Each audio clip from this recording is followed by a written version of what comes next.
Power is never given.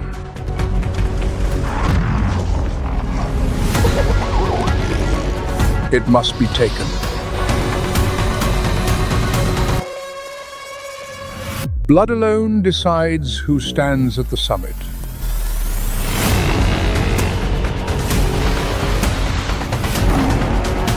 Only raw instinct to survive.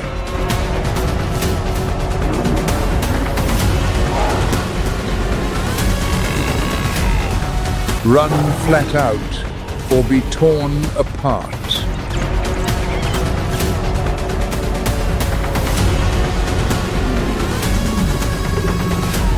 Nature shows no mercy to the weak.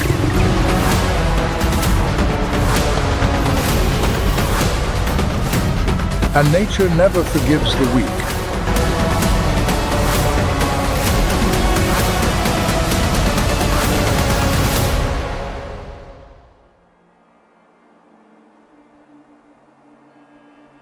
On the African savanna, evolution does not hand perfection to everyone.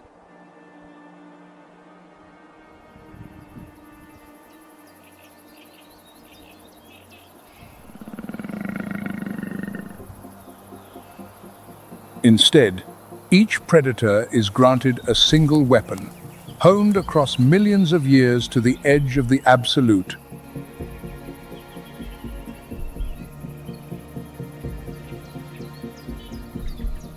The cheetah is given speed.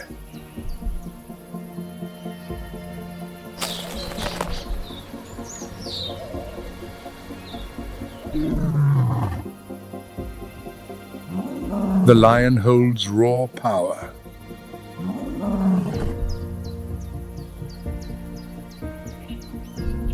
The leopard has mastered invisibility.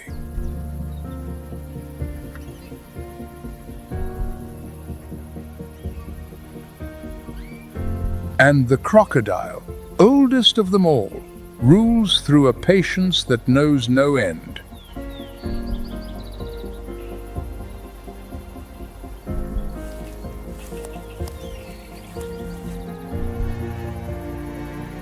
Four weapons and four ways to kill.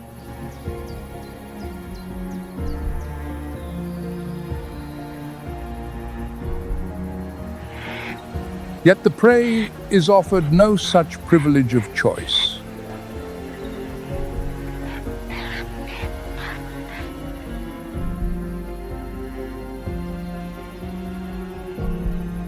It must answer all of them, or become a meal for something stronger.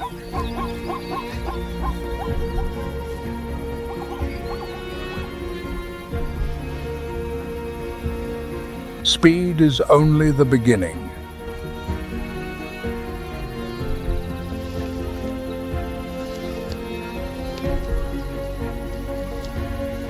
What follows crushing strength, unseen shadow,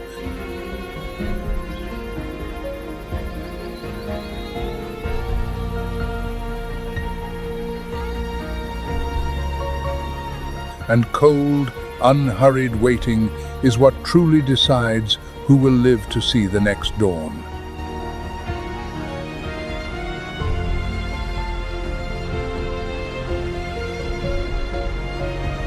And to understand where this arms race began, the story must return to the oldest weapon on the plains: speed.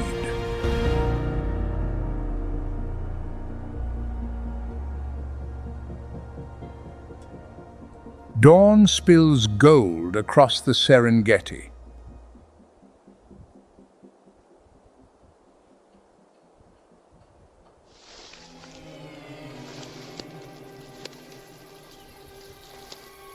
A band of brothers, a rare cheetah coalition that rewrites every rule.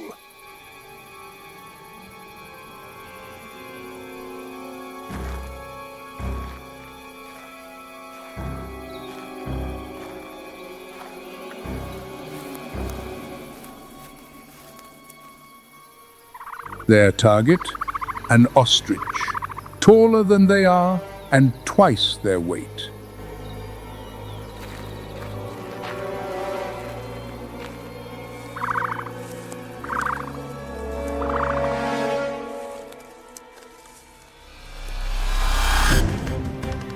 Without warning, all three surge in.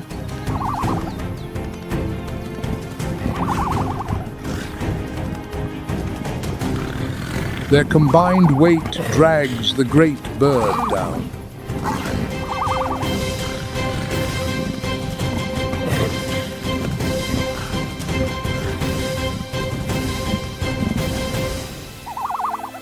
In the end, the strength of the pack has won.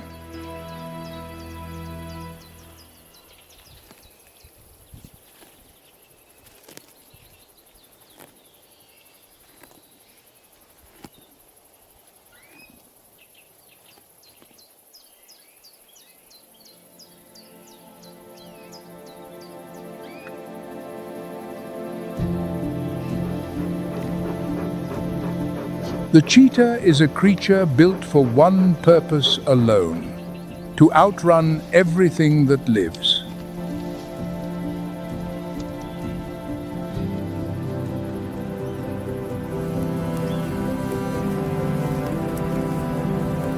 Its entire body, from nose to tail, is an uncompromising work of aerodynamic design.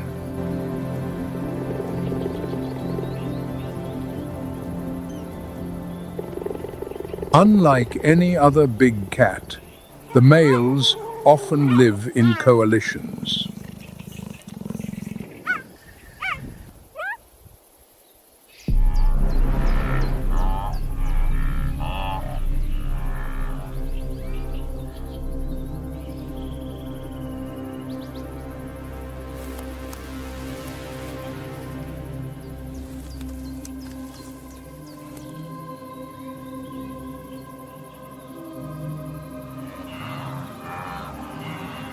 Their tactic is a cold, deliberate partnership.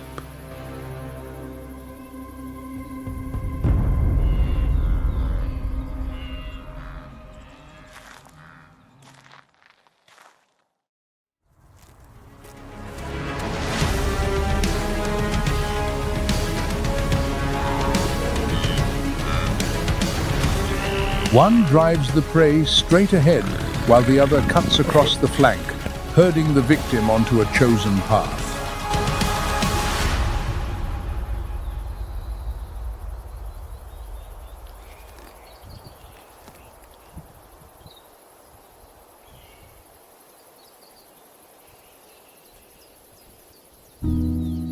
The secret to that speed lies in the spine.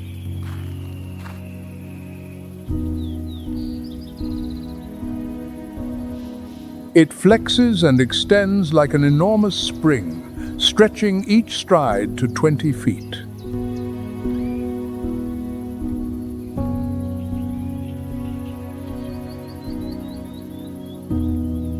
That trait, almost unique in the cat world, gives the animal maximum grip as it accelerates.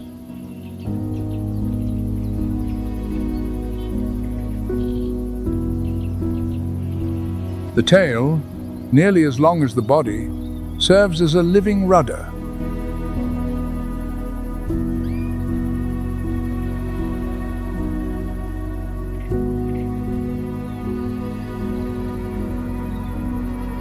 A cheetah's heart is nearly twice the size in proportion of other cats.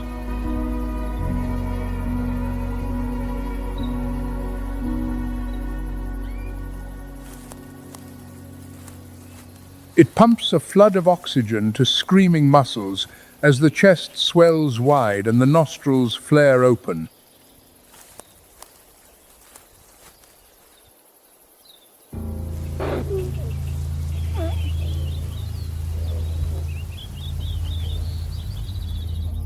At full flight, the cheetah touches 70 miles an hour.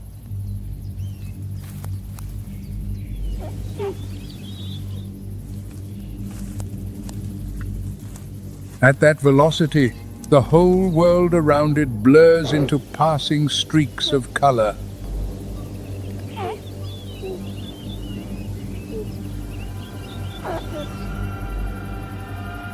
Yet the more staggering number is the acceleration.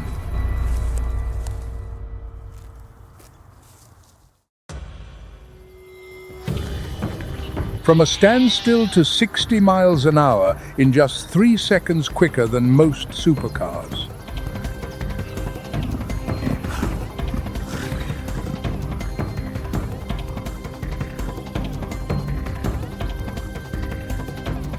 That is the true weapon.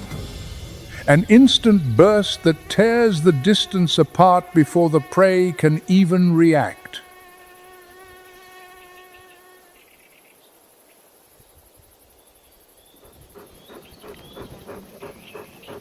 But every weapon carries its price.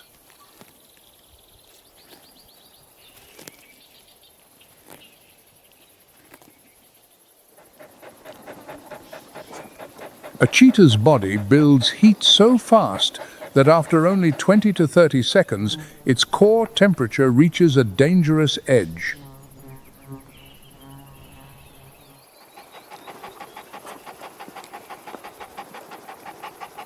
Even in success, the cheetah is spent after the sprint, in no state to defend its prize.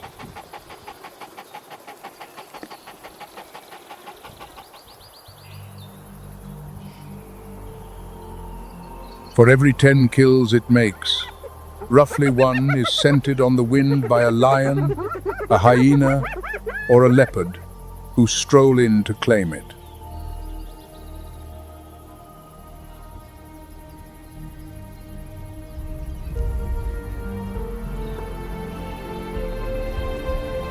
The cheetah rarely dares to resist, for a small wound can end a hunting life.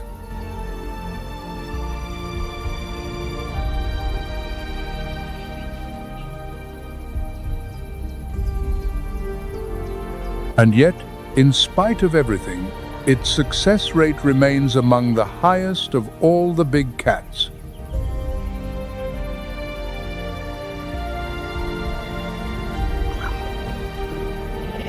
Nearly 6 in 10 hunts end in a meal.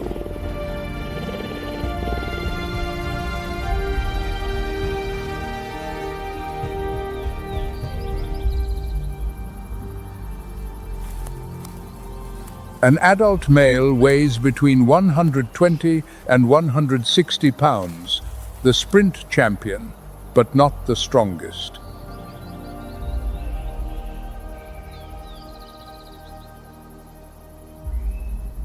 And the prize the cheetah craves most is a speed champion in its own right.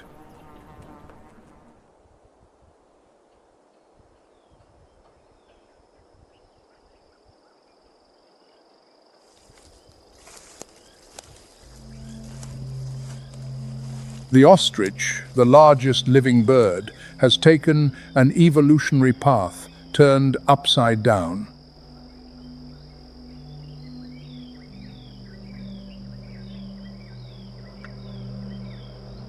It gave up the sky to rule the ground.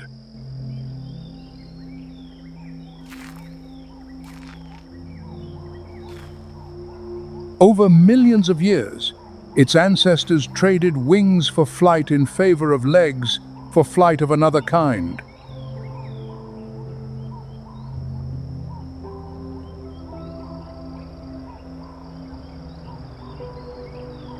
Standing nearly 9 feet tall and weighing up to 320 pounds, the ostrich is pure muscle set upon 2 legs.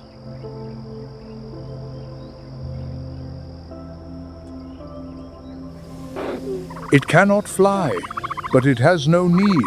To the ground is its kingdom.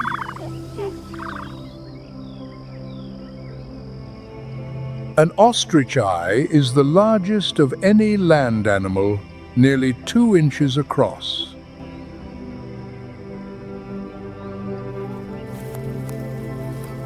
They are larger even than the creature's own brain.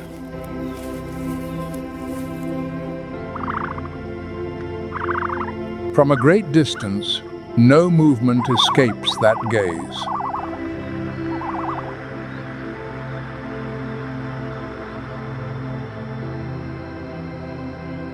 A single suspicious shape on the horizon is enough to set the whole flock on edge.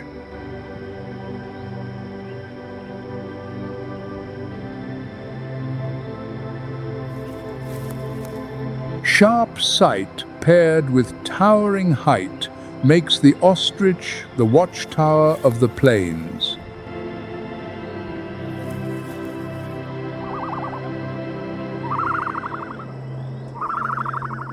Many grazers linger near ostrich flocks, borrowing those keen eyes as an early warning system.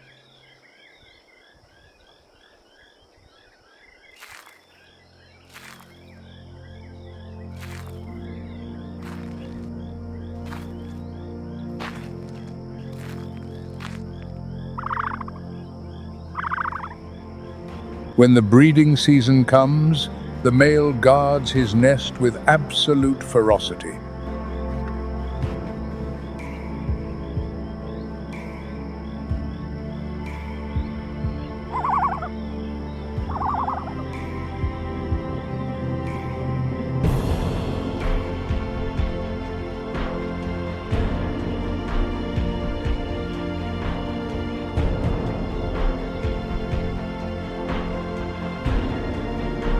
Each egg weighs around 3 pounds and is the largest of any living species.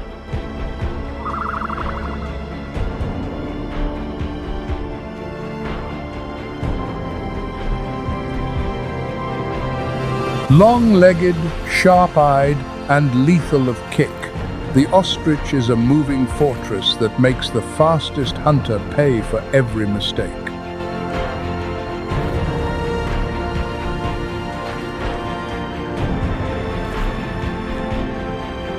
Yet speed, however spectacular, is only the lowest rung on the ladder of power.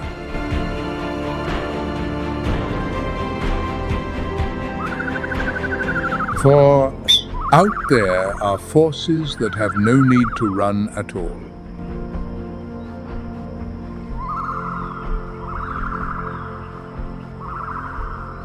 They do not chase the prey. They seize the land itself, command the water, and bend every living thing to their law.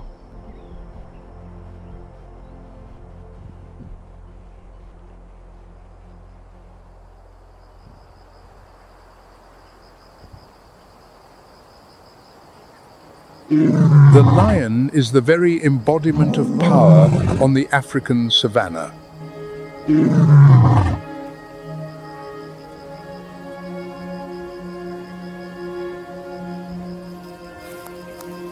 Where the cheetah leans on solitary speed, the lion overwhelms with a weapon of a wholly different kind.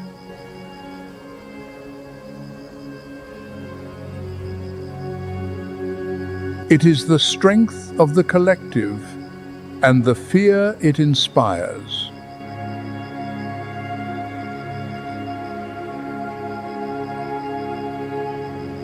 No other predator on the plains can spread dread on such a scale.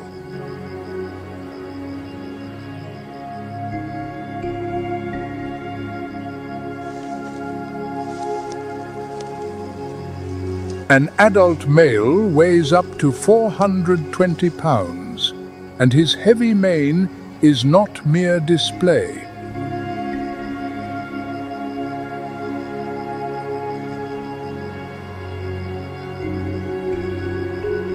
That thick collar is armor, shielding the throat in the brutal duels fought over the crown.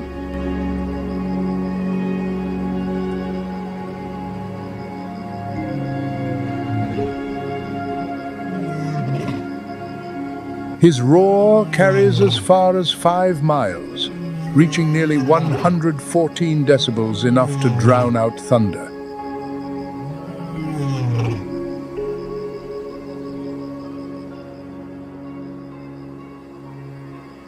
It is a declaration of sovereignty, drawing a line no rival dares to cross.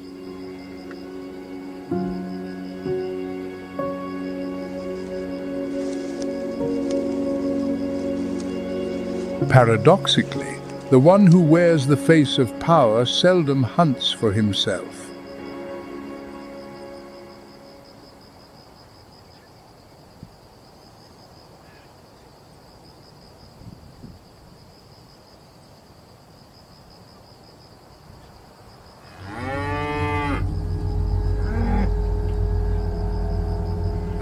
Most of the heavy labor falls to the females, swifter and far better coordinated.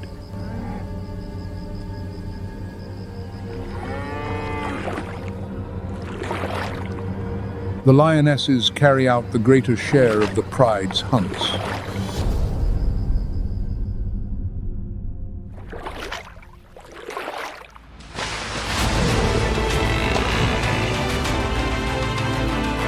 They surround the prey from many directions, driving the victim into an ambush already set.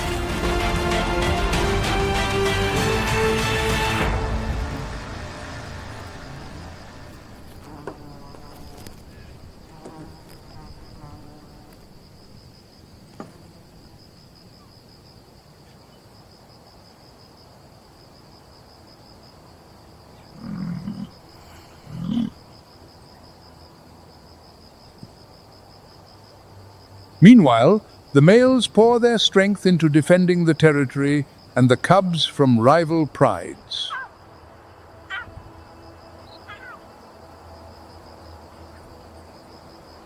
The true power of the lion lies not in any single individual, but in the pride as a whole.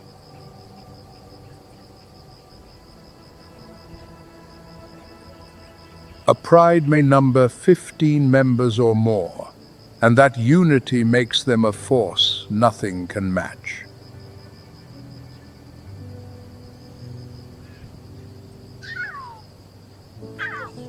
With such strength, the lion achieves what the cheetah can only dream of: control of territory.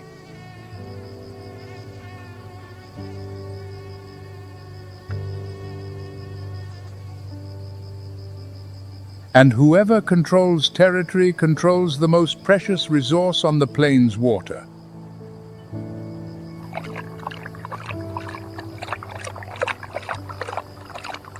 Every living thing must drink.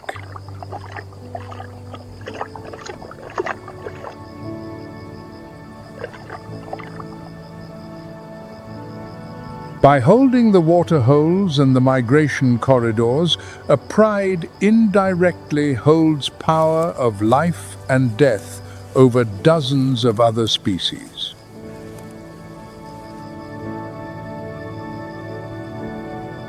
Even the cheetah must bow to this order.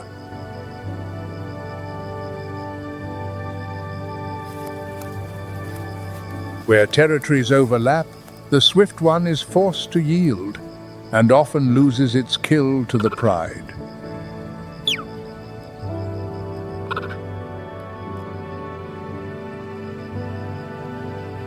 It is an invisible tax the weaker must pay.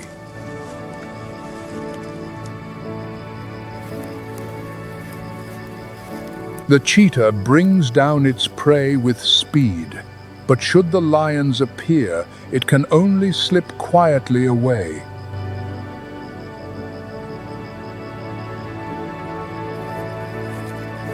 The lion needs neither speed nor stealth.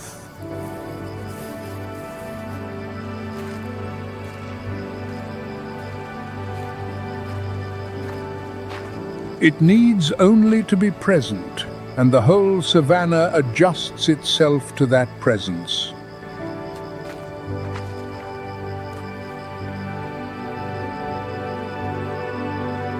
Yet even an empire has its limits.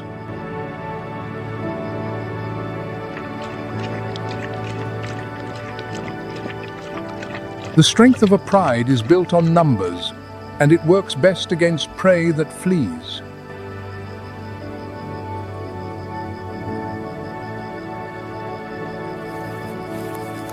The trouble comes when they face a creature that does not flee at all.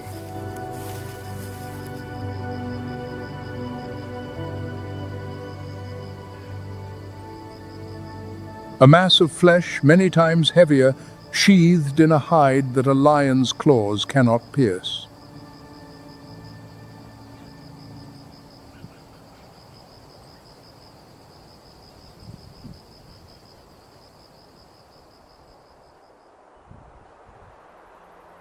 At the edge of the water hole, A pair of enormous nostrils breaks the surface of the mud and exhales a long, heavy breath.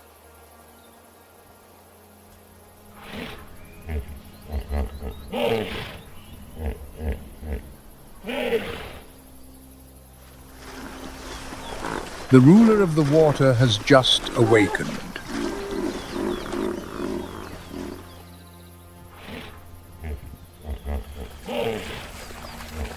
And unlike every other prey on the plains, this creature holds no fear of lions.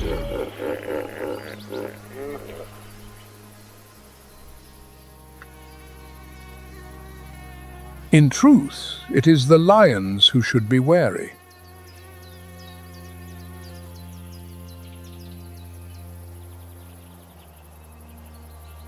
The hippopotamus is often mistaken for a gentle grazer, a lumbering bulk soaking in the mud.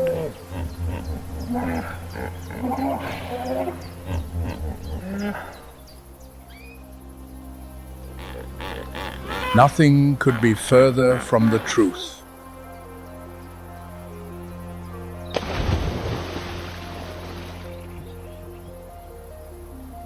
This is one of the most aggressive and dangerous animals in all of Africa.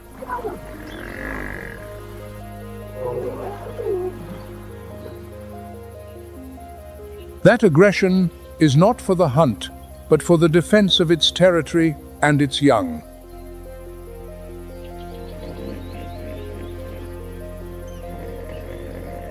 An adult male weighs between 3,500 and 7,000 pounds, the equal of a small truck.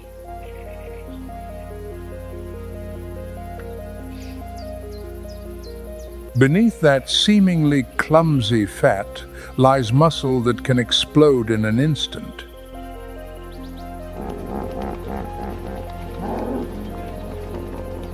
When the hippo opens its mouth, it gapes almost 180 degrees, bearing canines up to 20 inches long.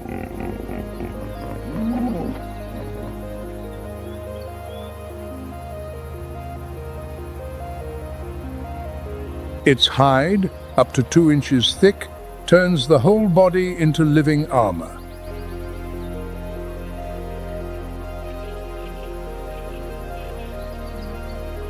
The hippo's skin also secretes a thick, reddish fluid, often mistaken for sweating blood.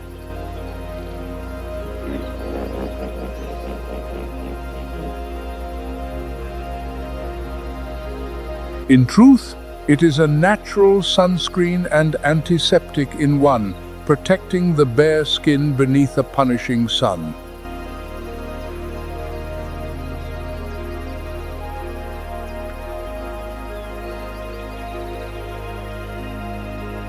No other animal on Earth produces a fluid so strange.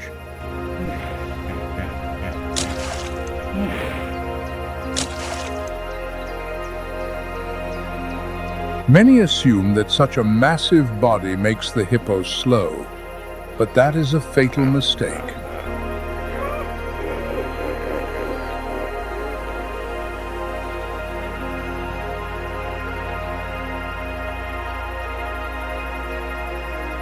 On land, it can charge at 20 miles an hour, fast enough to run down a sprinting human.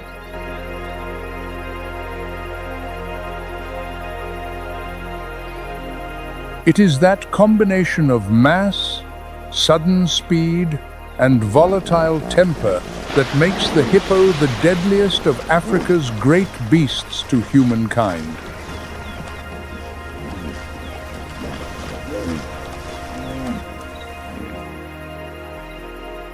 The estimate runs to around 500 lives each year.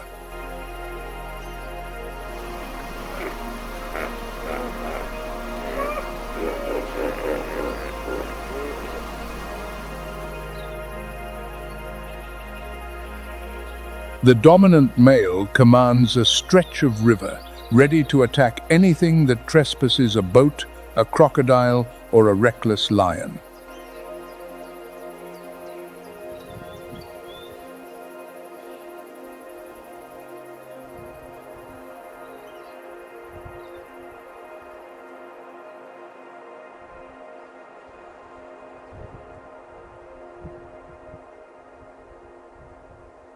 Evening settles in, staining the fringes of the open woodland violet.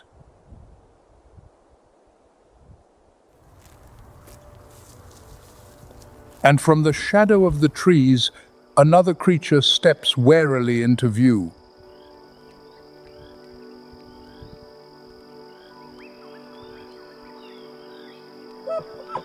The kudu appears like a ghost, tall, elegant, moving almost without a sound.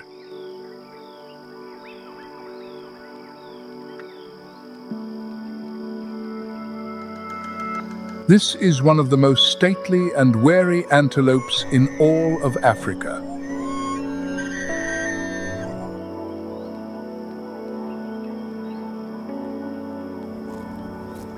An adult male weighs around 600 pounds and carries spiraling horns up to 6 feet long.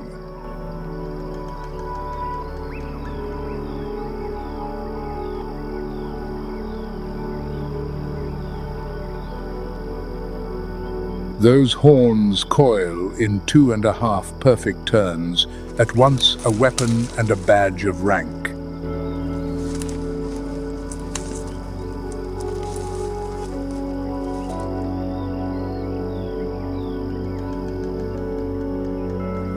Yet the kudu's true weapon of survival is not the horns, but the power to vanish.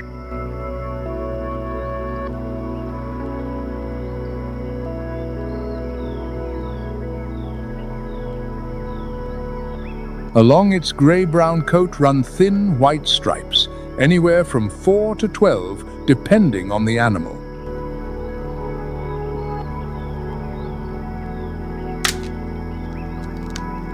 In the dappled light of the woodland, those stripes shatter the body's outline and dissolve its shape into the leaves.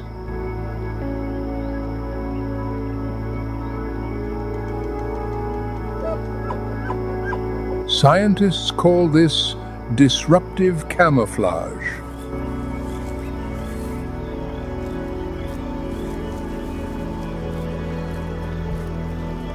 Rather than hiding the animal, the stripes deceive a predator's brain about its true form.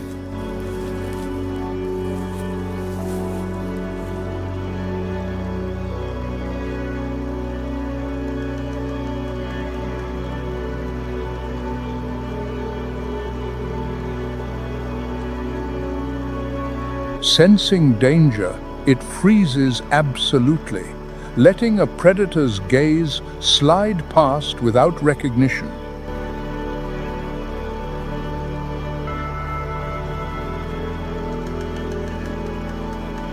Large, funnel-shaped ears swivel constantly, catching every suspicious sound.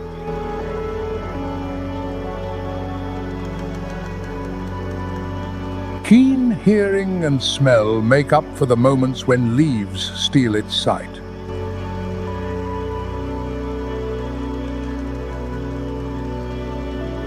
But every layer of defense holds one fatal flaw. And for the kudu, that flaw has a name: thirst.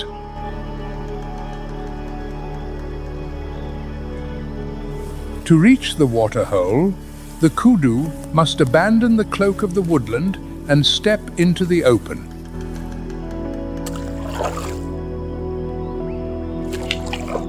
In the few minutes, it lowers its head to drink. Every sense is scattered, and the body lies exposed to danger.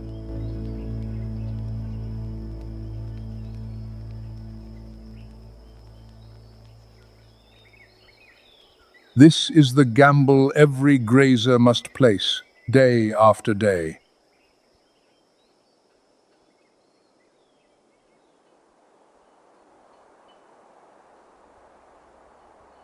At the edge of the woodland, where the canopy weaves patches of dappled sun, a pair of eyes quietly tracks the kudu.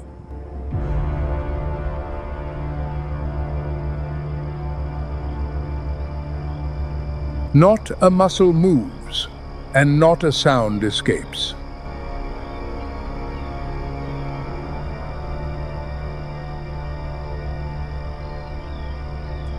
The leopard lies pressed to a low branch, its body melting entirely into the shifting play of light and shadow among the leaves.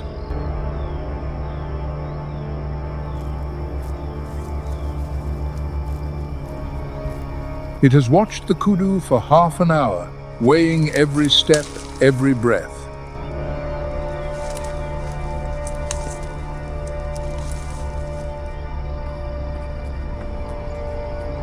This is the hunter that even lions respect and cheetahs avoid.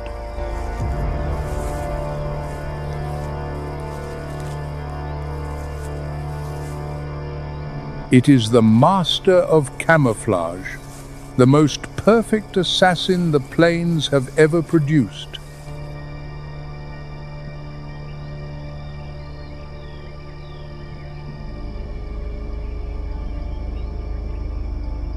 The third weapon has taken its place, and it survives by a single principle: never be seen.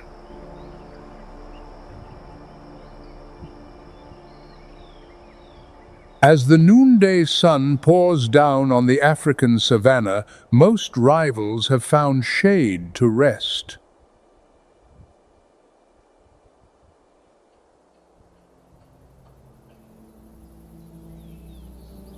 The swift one lies panting beneath a tree, and the strongest drowses in the heat.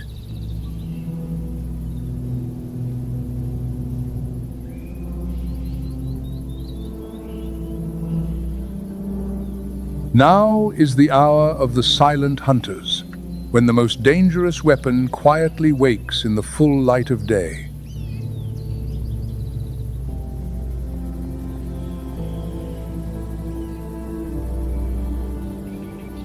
It does not chase the prey, it lets the prey walk into its own death.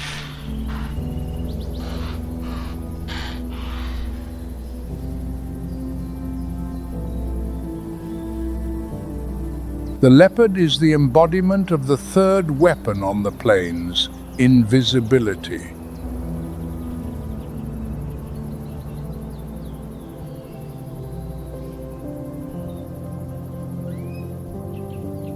Where the cheetah trusts in speed and the lion in strength, this hunter chooses a path entirely its own.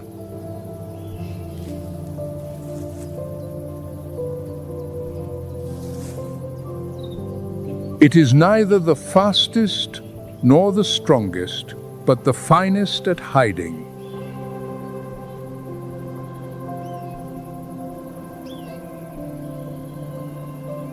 A male weighs between 130 and 200 pounds, far smaller than a lion.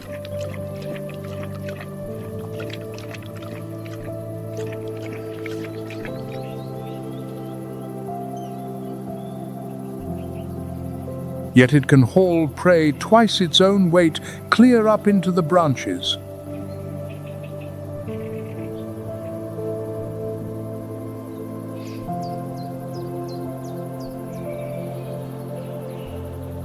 That is a hidden strength, compressed within a compact frame of muscle.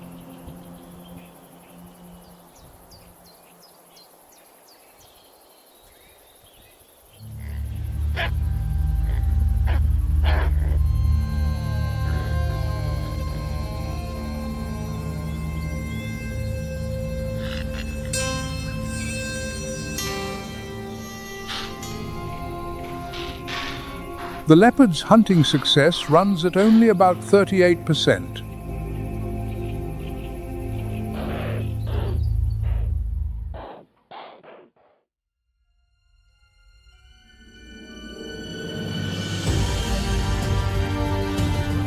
Still, once it makes a kill, it keeps nearly all of the spoils.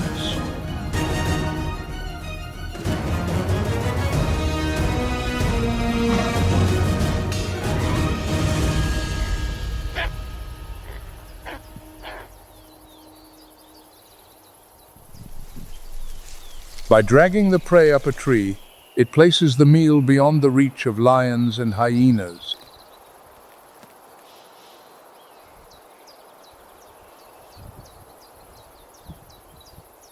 A leopard can carry a carcass as heavy as itself to the height of several stories.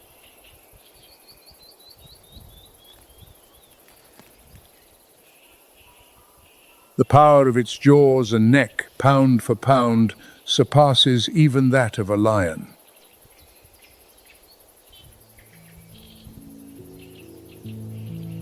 The leopard is a hunter of dappled light.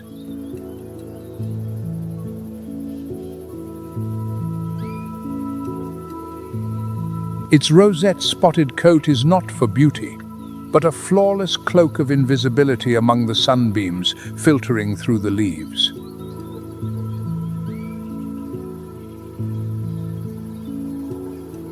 In the blazing light of day, where everything seems laid bare, it still vanishes before the eyes of its prey.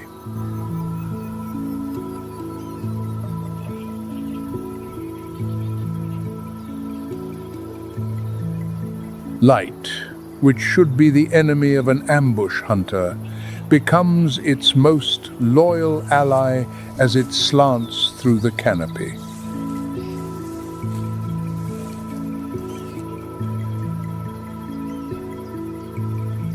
The leopard's true weapon is not fang or claw, but the patience of a ghost in broad daylight.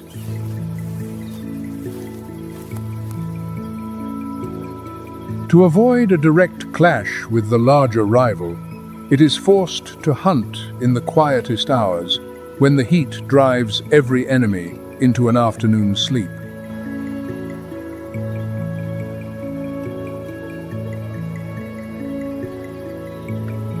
The shade of the leaves is not only a place to hunt, but a place to hide.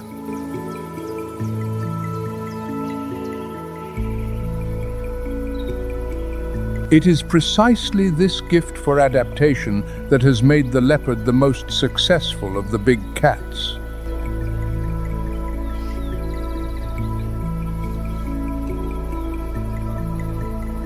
It survives in savanna, dense forest, high mountains, and even desert margins, where cheetah and lion can scarcely endure.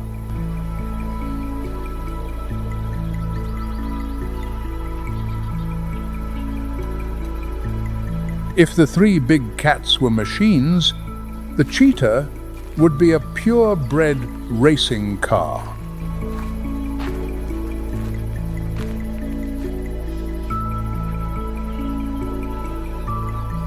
The lion would be an armored tank, crushing all before it with numbers and strength.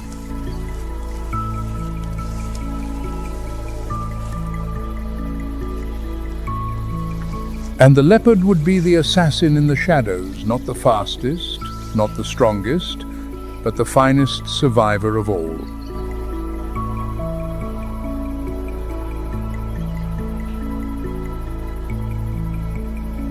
It is that very balance that lets it endure where other big cats have already vanished.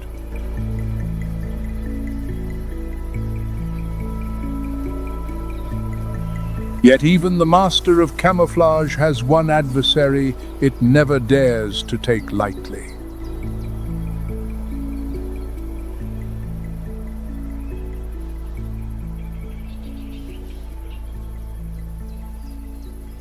For there exists a species that has faced the leopard across millions of years.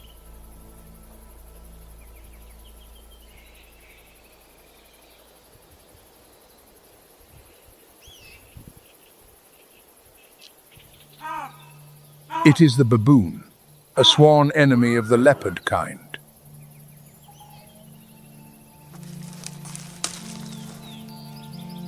An adult male weighs between 65 and 90 pounds and carries canines up to 2 inches long.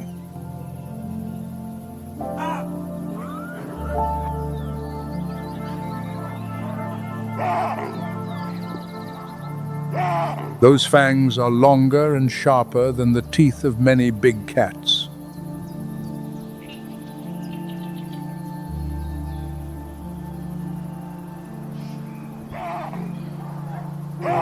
And in broad daylight, When the view runs wide open, the balance of power tilts entirely their way.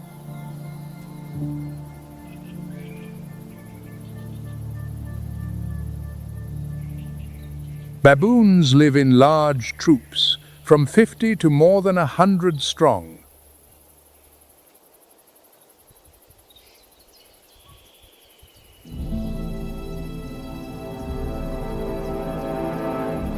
When a leopard is spotted in daylight, the whole troop turns in an instant from prey into hunter.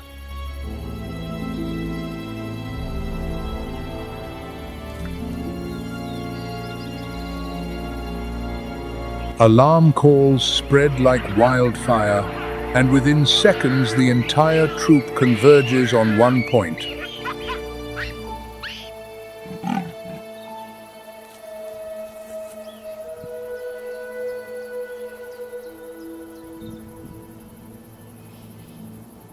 Under the light of day, the leopard's camouflage loses most of its advantage.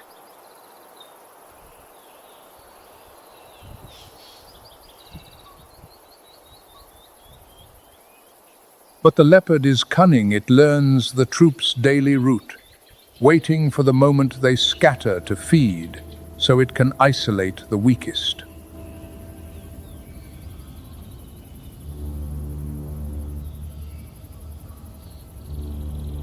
No leopard dares to hunt baboons in broad daylight.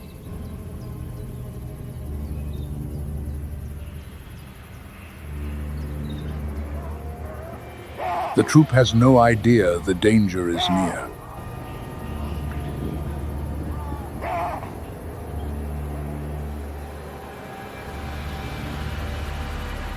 The leopard lies in the open, yet nothing detects it.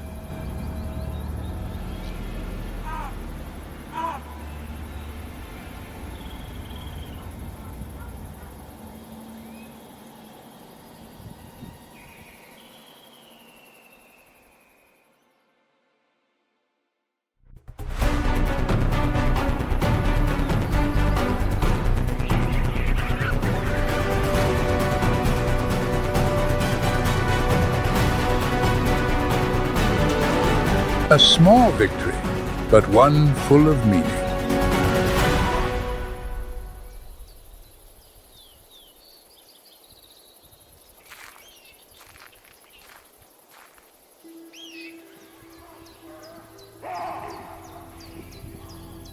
The strength of a baboon troop lies not only in fang and claw, but in social intelligence.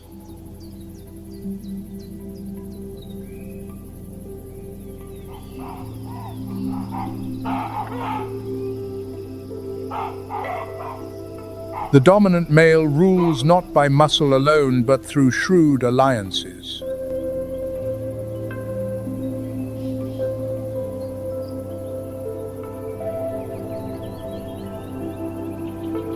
Grooming one another is no mere matter of hygiene, but a political investment.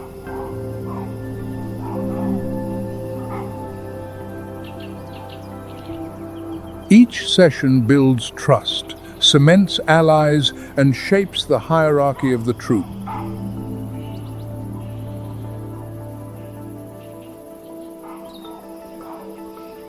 A baboon with many allies can sometimes overpower rivals far larger and stronger than itself.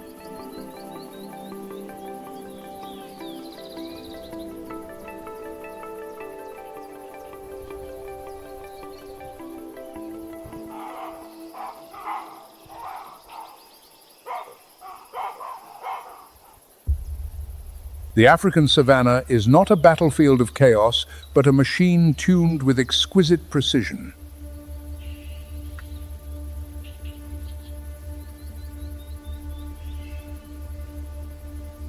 Each predator perfects one weapon.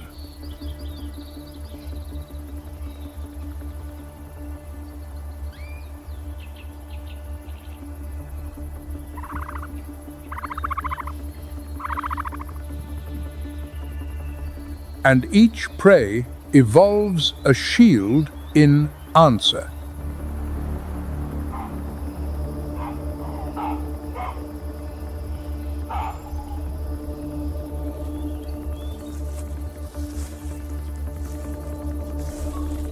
The cheetah has speed, so the ostrich has its kick and its stamina.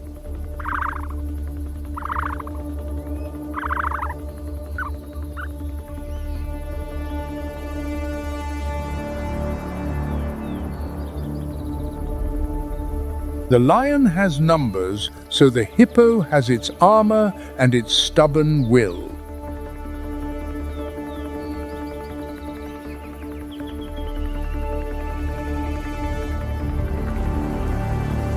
The leopard has the shadows, so the baboon has intelligence and the troop.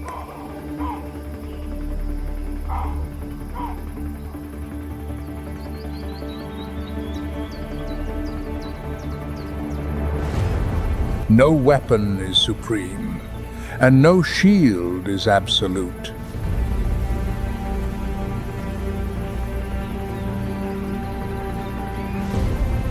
This is the arms race of evolution, drawn out across millions of years.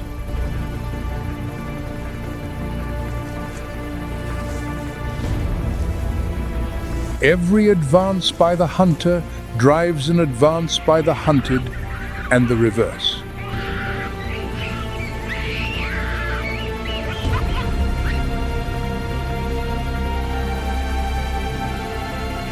That race has no finish line and no final champion.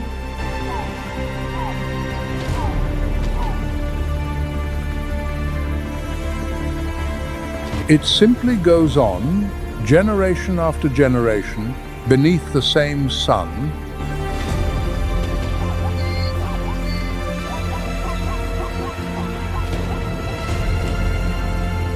The prey that survives today is the lesson for the hunter of tomorrow.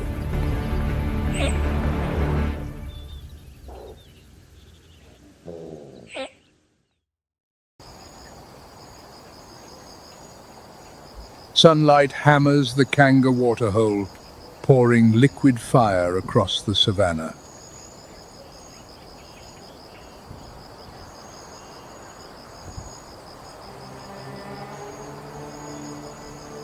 The dry season has ground on for 7 weeks. Every stream has run dry.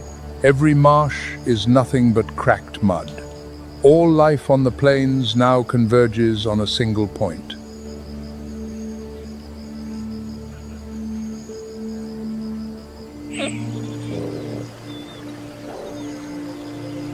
Around the murky pool, signs of carnage lie exposed, a wildebeest skull half buried in dried mud, deep claw marks scored into the earth, and vultures perched on skeletal branches overhead.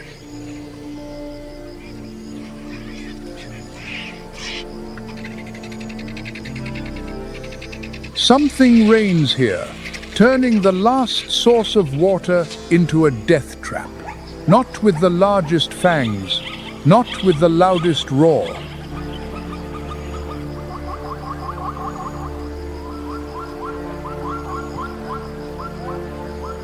With patience, with strategy, with power passed down through generations, through the bloodline of females.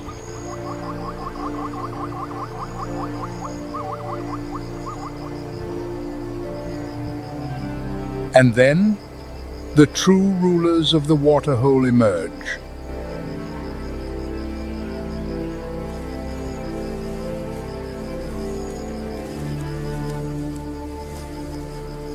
Six lionesses stride from the wall of sun-scorched grass, shoulder to shoulder, eyes sweeping the water's edge like queens surveying their domain.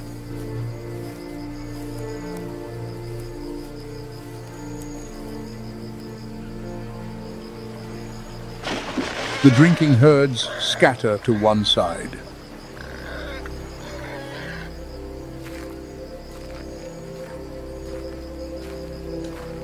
No males accompany them, none are needed. This is their kingdom. It has always been.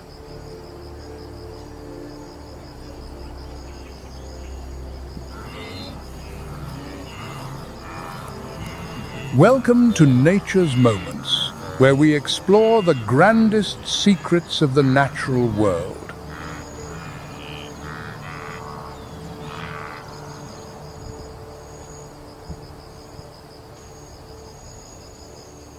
On the African savanna, the popular narrative centers on the Lion King, the long-maned male, regal and roaring against the sunset. But the true story is altogether different.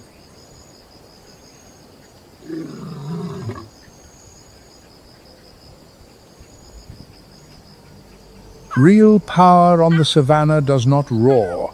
It reigns in silence, flowing through mother's milk, through bonds of blood, through decisions only females are permitted to make.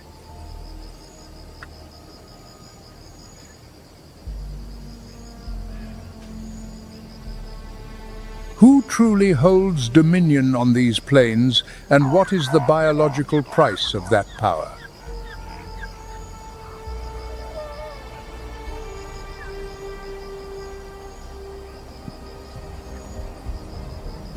The answer lies not with a single species. It stretches from Kenya's grasslands to the Ethiopian highlands, from fang and claw to the nursing breast, from the roar to the sneeze.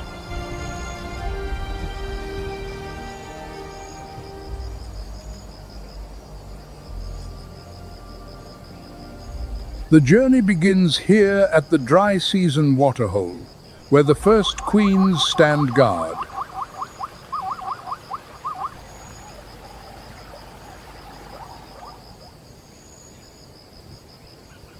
In the world of lions, there is a truth seldom told. The females stay, the males leave.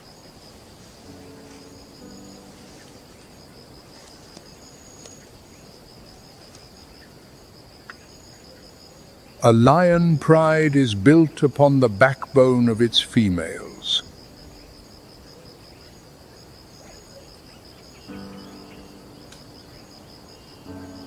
They are born here, raised here, and die here on the same ground their grandmothers once ruled.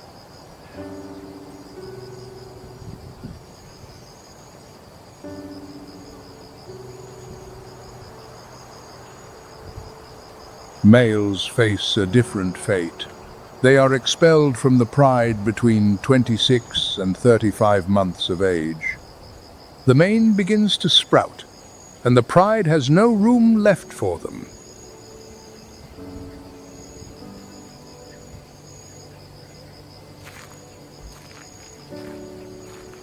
The exiled males wander the savanna, searching for a new pride to challenge. If fortunate, they seize one.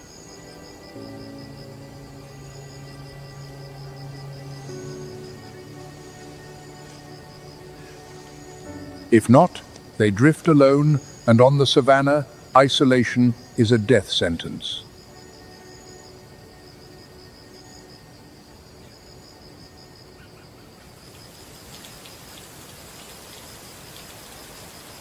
But even when a male claims the throne, he is merely a guard hired for the season.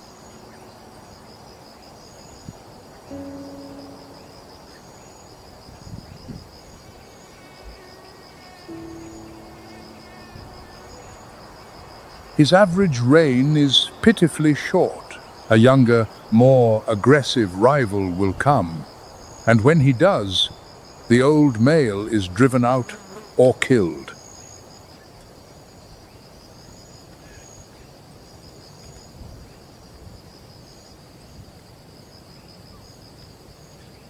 The females remain. They watch males arrive and depart like wet seasons giving way to dry.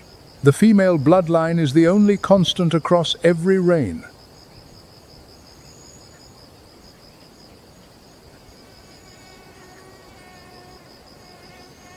Males may dominate through brute force, but it is the lionesses who sustain the life of the entire dynasty.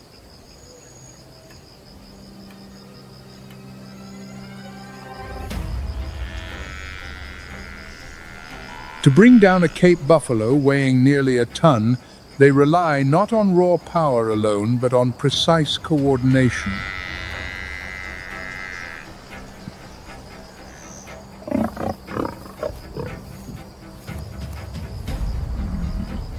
And when the moment strikes, the group launches as one toppling the prey, and crushing its resistance.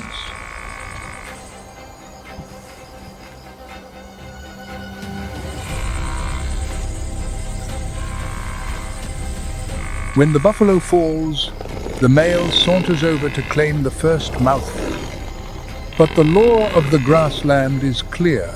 Without the huntress's invisible tactics, the so-called king would starve.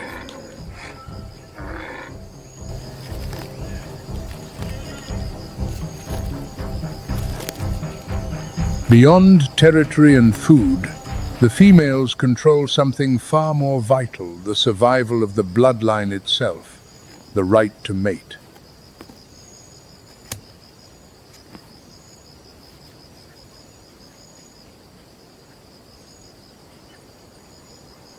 To ensure successful ovulation, they drive the male to mate dozens of times in a single day.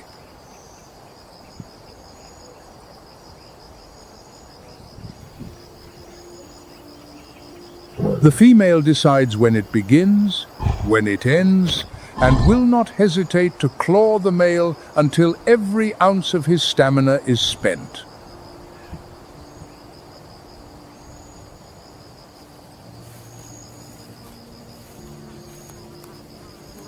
Any male found wanting is cast out without delay.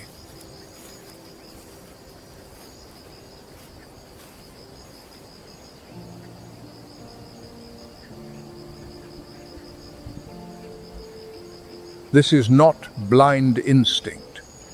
It is evolutionary filtration. Only the strongest genes pass forward, and the lioness holds the power of life and death over every lineage.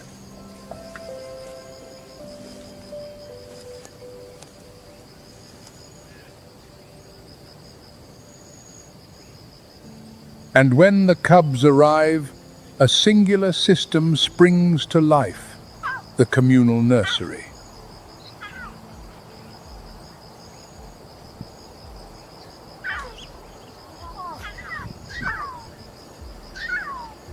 In a lion pride, every mother nurses every cub regardless of bloodline. Her sisters young, her aunts, her cousins, all share the same milk.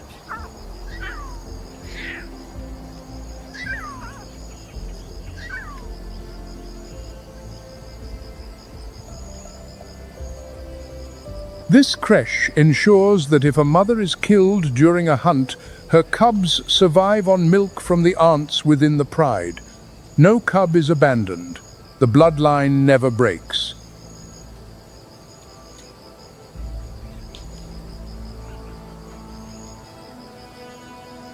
Biological insurance premiums paid in milk, the policy guaranteed by kinship.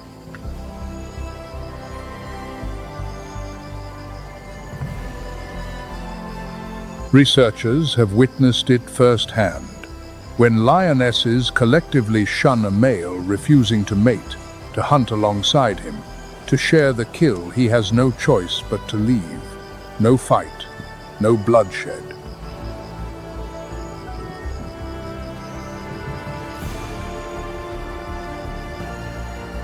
Collective exile is the lioness's most formidable weapon.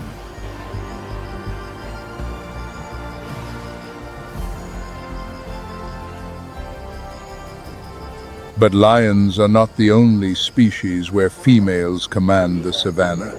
A wholly different model operates hundreds of miles away, where the Mara River churns brown with the rains.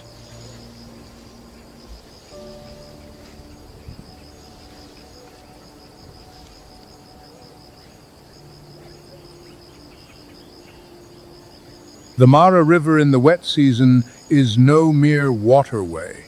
It is a wall thick with silt, churning with hidden currents, and Nile crocodiles over 4 meters long lying in wait on the riverbed.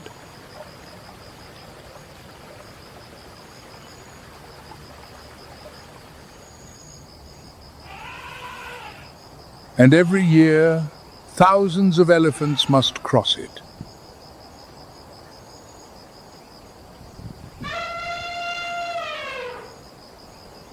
At the riverbank, the herd halts.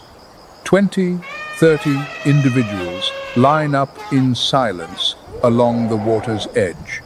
Not from fear, but because they are waiting for a decision from a single individual.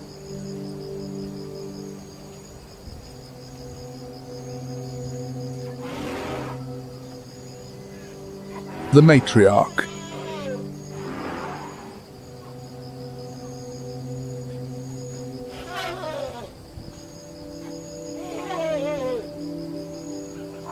Weighing nearly 6,000 kilograms, she carries what no other member possesses: 50 years of memory encoded within the largest brain of any land animal on Earth.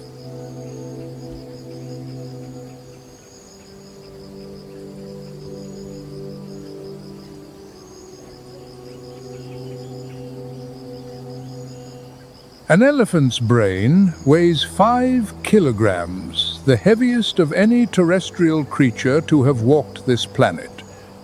Much of that mass concentrates in the hippocampus, the seat of long-term memory.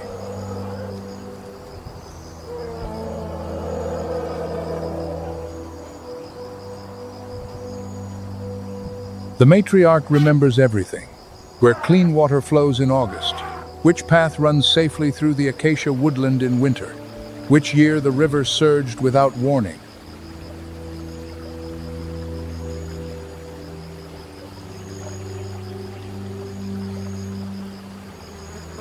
And above all, which crossing point on the Mara will not cost her a calf.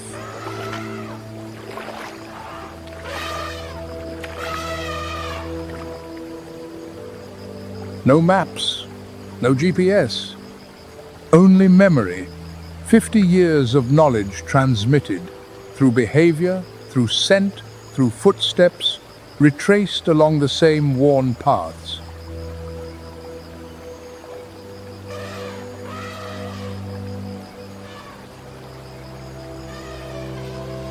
An elephant's feet detect vibrations carried through the ground from the footfalls of herds miles distant, from underground currents beneath the mud, from waves striking the rocky banks.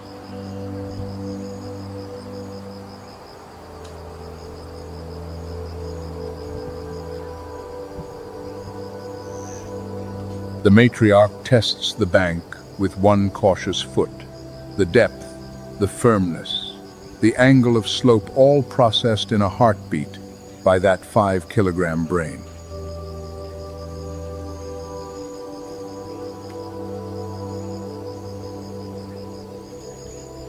Then she decides, not here, half a mile further upstream.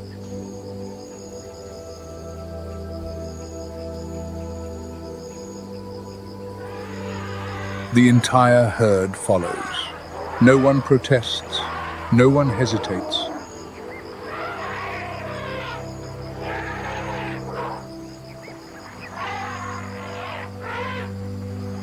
Because she has never been wrong. Half a century of experience has proven that, measured in the survival of every member of her family,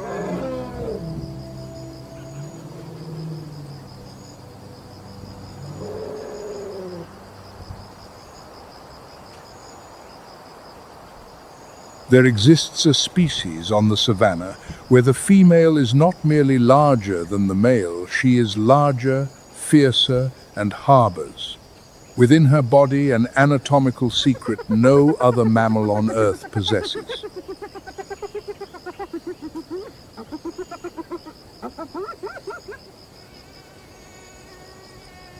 The spotted hyena.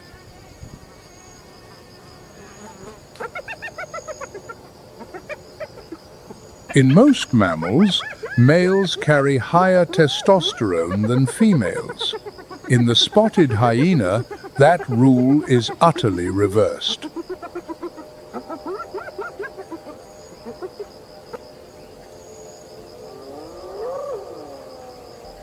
Female spotted hyenas are flooded with androgens, male sex hormones. The testosterone in their blood runs so high that their bodies develop in ways ordinary biology would never permit.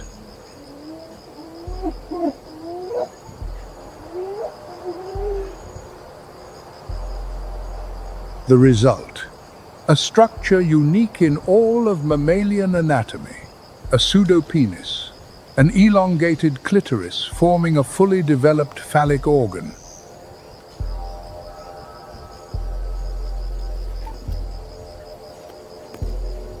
The female mates through the pseudopenis, urinates through the pseudopenis, and gives birth also through the pseudopenis.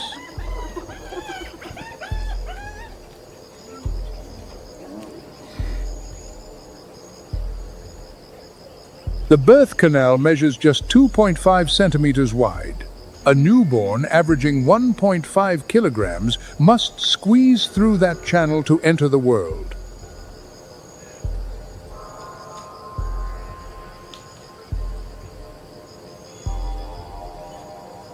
The toll is devastating. 15% of first-time mothers die from catastrophic tissue rupture beyond repair.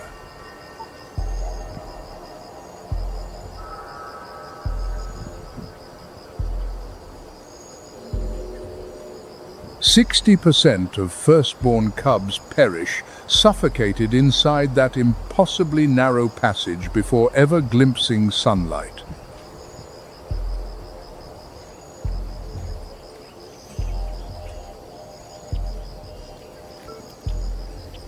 These figures are not cold statistics. They are the entry fee to a power structure no other species on Earth has dared to pay.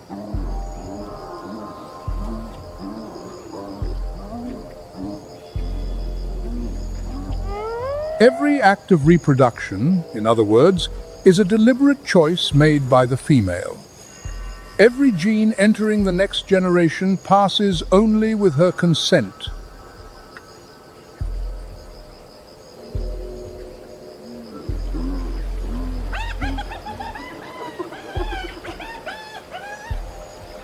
Within the spotted hyena clan, the power hierarchy reflects this absolutely. Every female outranks every male, including the largest and most powerful in the group.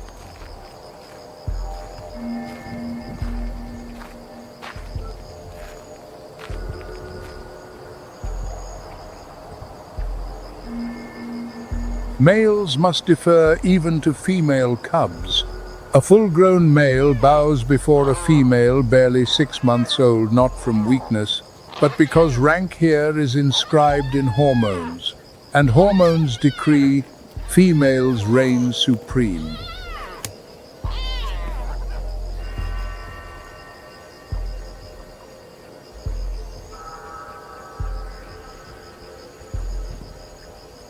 The lioness rules through blood, the elephant matriarch through memory, the spotted hyena female through her own body, carved in pain no other species must endure.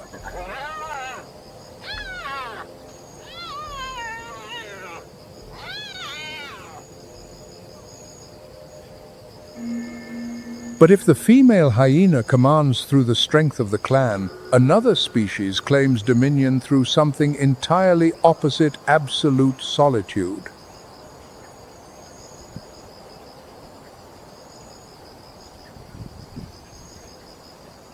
No pack, no allies, no one to share the burden. She hunts alone, raises her young alone, defends them alone.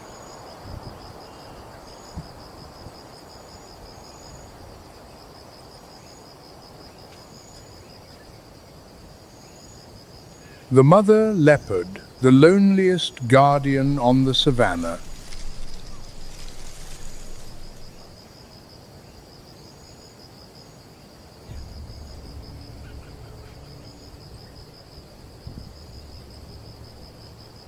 As night descends, a mother leopard slips from her rocky den, dissolving into darkness like a drop of ink in black water.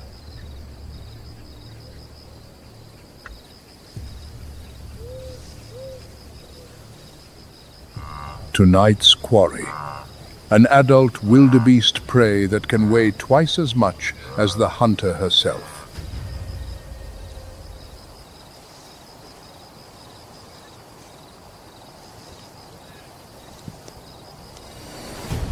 She presses her belly to the earth, advancing step by silent step through the dry grass until only a few meters remain.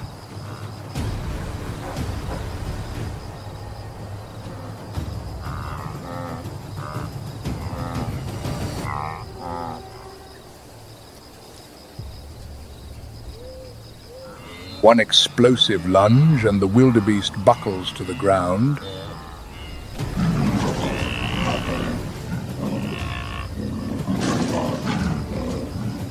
But making the kill is only half the battle. Her first task is not to eat, but to drag the carcass up into a tree.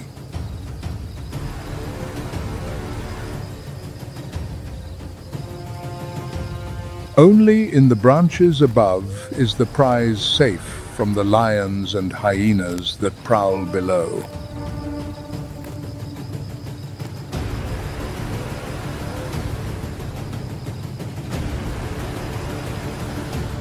Not every night brings success. Sometimes she returns empty-handed. Sometimes she makes a kill only to lose it to hyenas before she can hoist it skyward.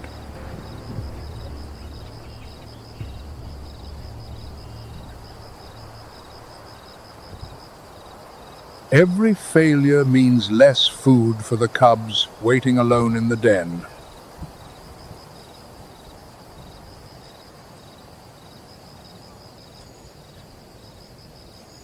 Across the open grasslands, devoid of shade or shelter, another predator survives by a wholly different kind of power. No territory, no pride, nothing but speed.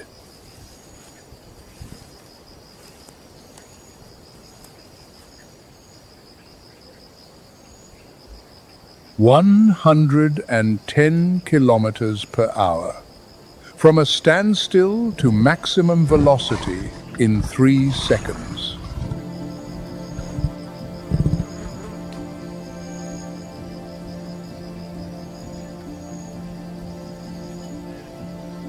The cheetah's body is a masterpiece, forged by 40 million years of evolution. Every spinal curve, every elastic muscle fiber, every semi-retractable claw, engineered for one singular purpose: speed.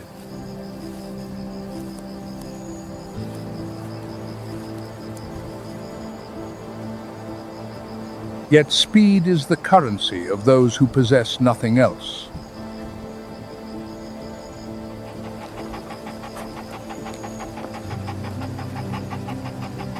The female cheetah holds no fixed territory, no pride, no allies.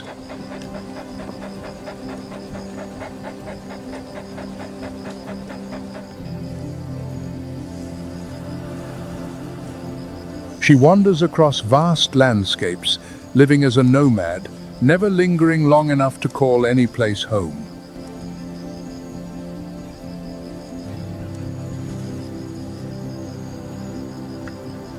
And that, paradoxically, is her power.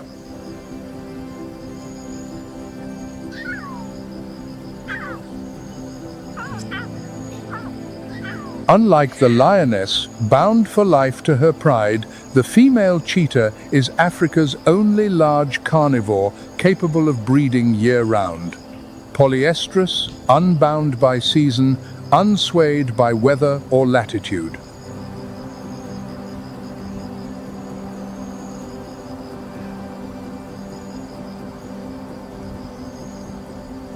When she enters oestrus, the female cheetah broadcasts her readiness through scent markers in her urine, drawing male coalitions from miles away.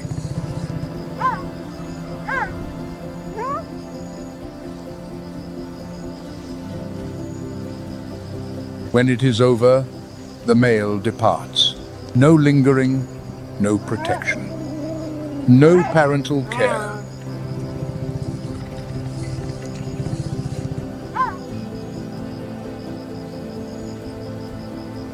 And the cheetah mother begins the loneliest existence among all carnivores, raising cubs alone, surrounded by enemies 3 times her strength and 5 times her weight.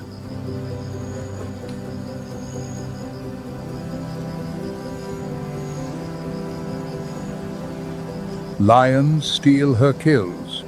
Spotted hyenas steal her kills.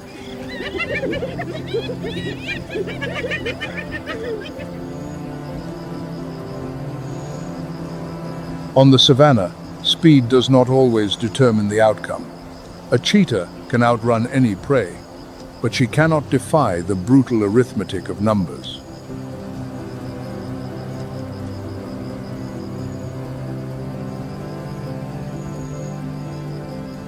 Yet the power of this throneless queen lies in what no rival can seize: the freedom to breed at any time, in any place, beholden to no pride, no male, no season.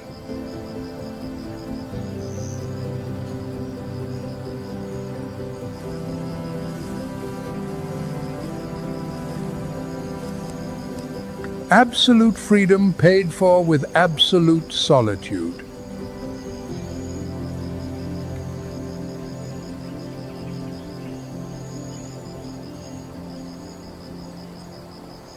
Yet, on the savanna, one species shatters every convention and reverses the power dynamic between the sexes in ways no one could have predicted.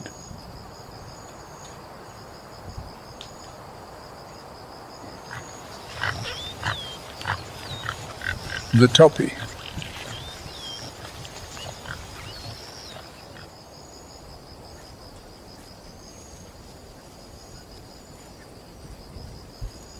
A female topi has exactly 24 hours each year to conceive. One day, one chance. There is no second opportunity.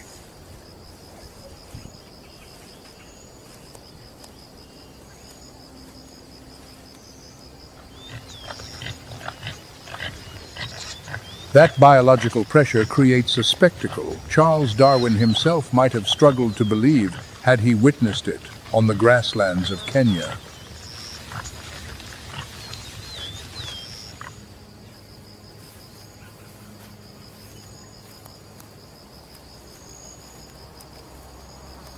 Across the plains, males claim lek positions, small territorial stages where they display their strength and fitness.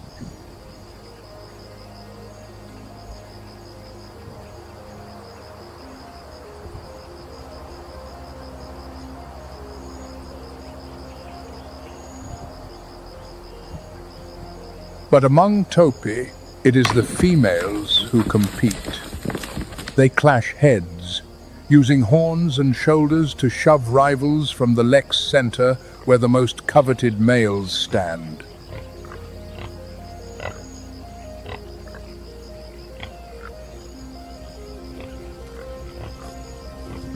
Within those fleeting 24 hours, each female may mate multiple times with different males, a strategy that maximizes genetic diversity for the next generation.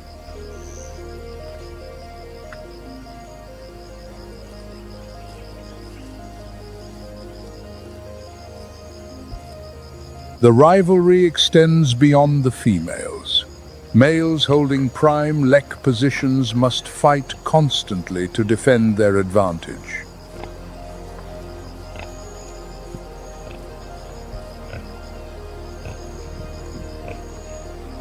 The moment a female drifts toward a neighboring territory, the chance to breed may pass to a rival.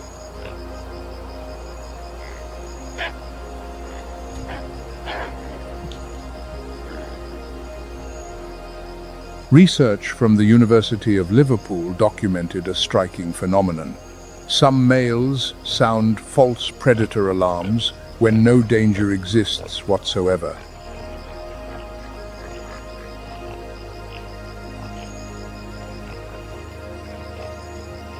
The purpose is not to protect the herd. The false alarm makes females pause, grow vigilant, and delay their departure. Even a few extra minutes can tip the balance in the breeding contest.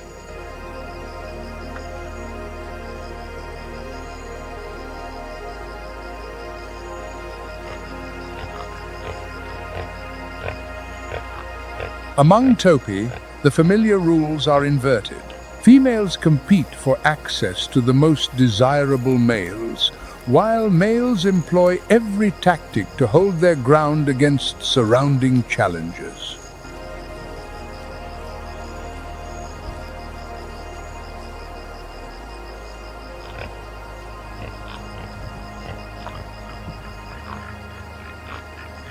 And the entire contest can conclude in a single day.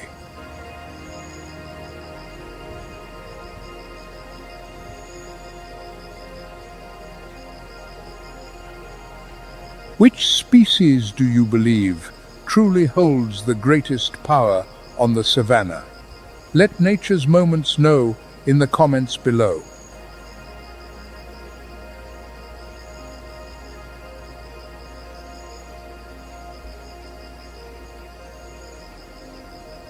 From physical might to biological strategy, from solitude to sisterhood, every dimension of female power has now revealed itself.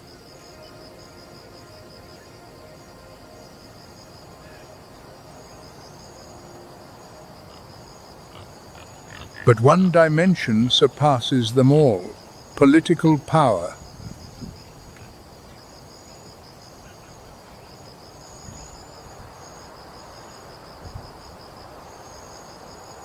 It begins on the savannah, where a predator governs its society through the most unexpected instrument imaginable: a sneeze.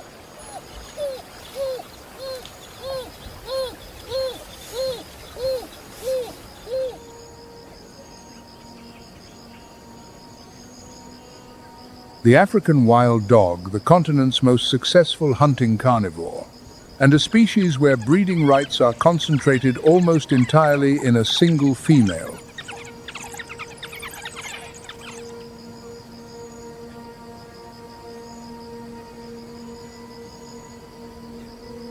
The alpha female, the dominant matriarch.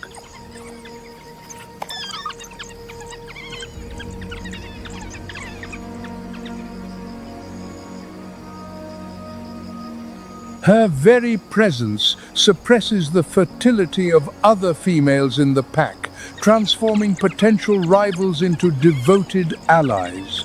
The result? The entire pack, 10, 15, sometimes 20 individuals rallies to raise one single litter.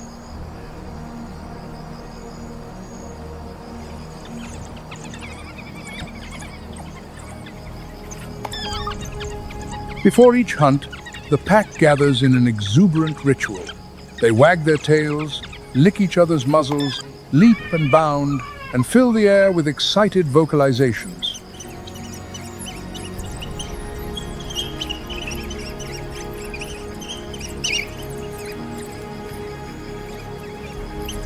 In 2017, a study published in the Proceedings of the Royal Society B revealed something astonishing. African wild dogs vote by sneezing.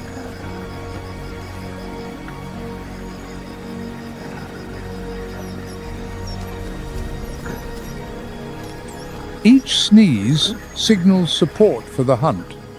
Once the tally reaches a threshold, the entire pack moves out.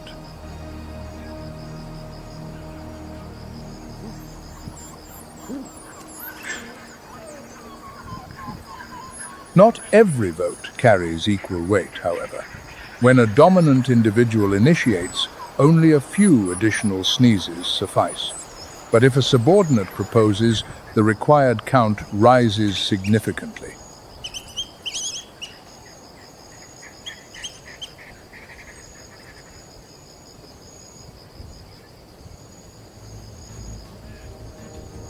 A democracy, yet the influence of the ruling elite still holds sway.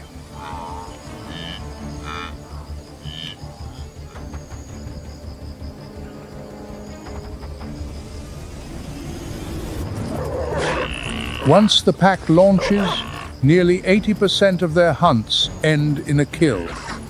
They prevail not through brute force, but through coordination and endurance.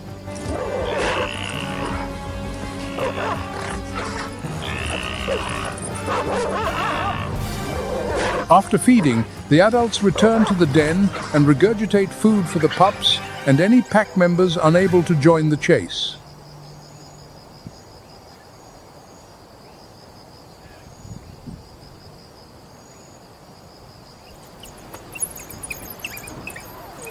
Some individuals run dozens of kilometers on a full stomach solely to carry nourishment back to those waiting.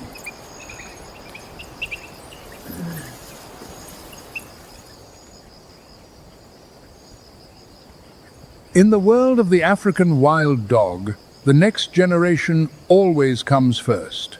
Pups eat before adults. The young are served ahead of the strong.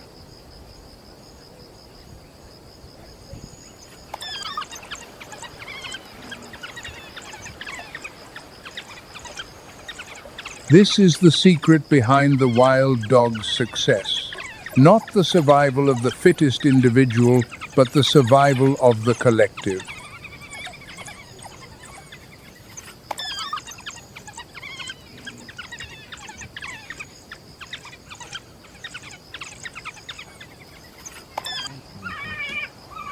Yet across the African savanna, another form of power endures, more subtle, more silent, and at times more effective than raw strength.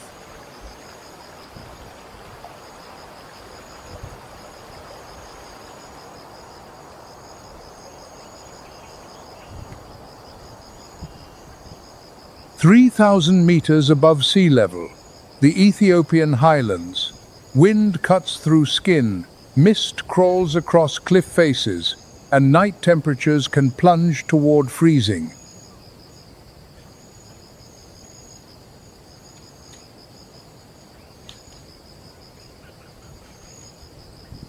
This is the domain of the Gelada, Earth's only grass-eating primate, and one of the most extraordinary primate societies ever documented.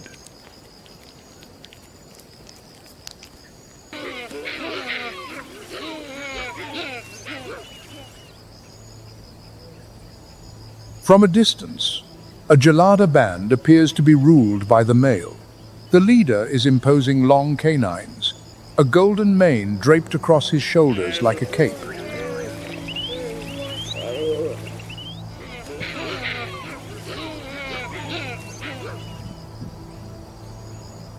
But physical dominance is only part of the story.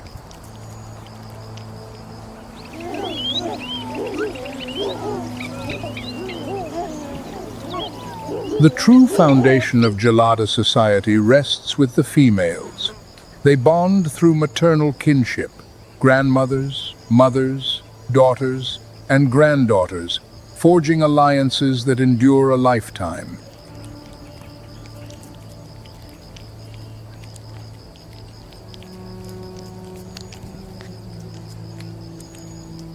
Males are different.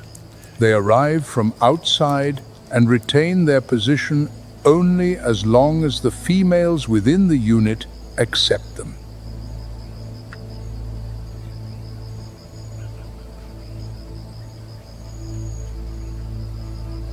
On the chest of every Gelada sits a hairless patch of crimson skin shaped roughly like a heart.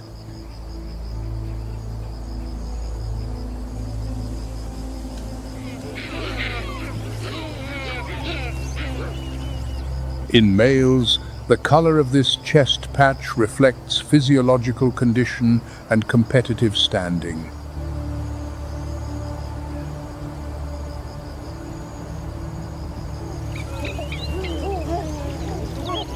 A healthy male displays a vivid, striking crimson. As age advances or status wanes, the signal gradually fades.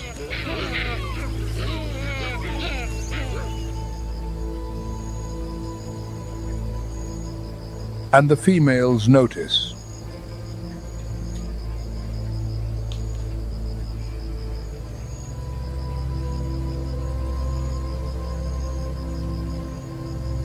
They decide who grooms with whom, who sits nearby, and who earns the chance to mate. When their support erodes, the leader's grip on power begins to slip.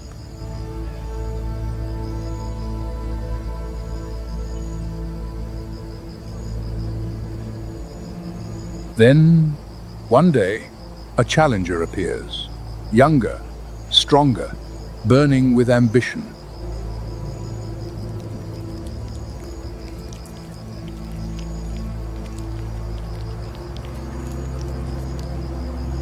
But winning a physical confrontation alone is not enough to govern a family unit.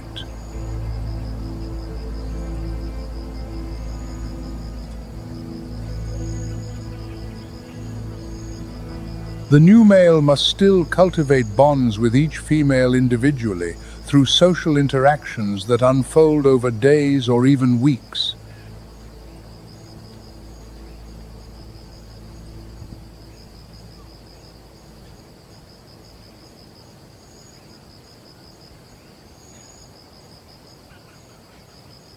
In the world of the gelada, fangs and muscle win a male his opportunity. But it is the female's web of alliances that determines how long that power endures.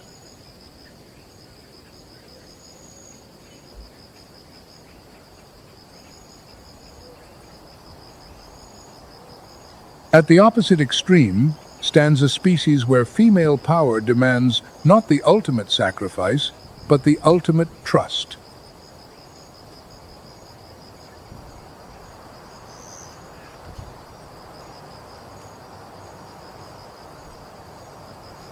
The bat-eared fox, a diminutive fox bearing oversized ears so enormous they resemble satellite dishes sprouting from a small cat's head.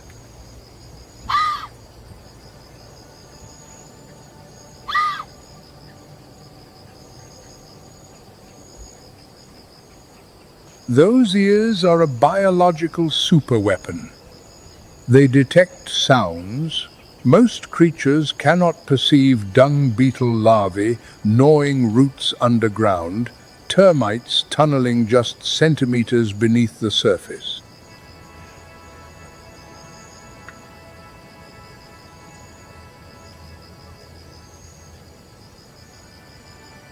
The female bat-eared fox is the family's primary hunter-queen of the insect realm.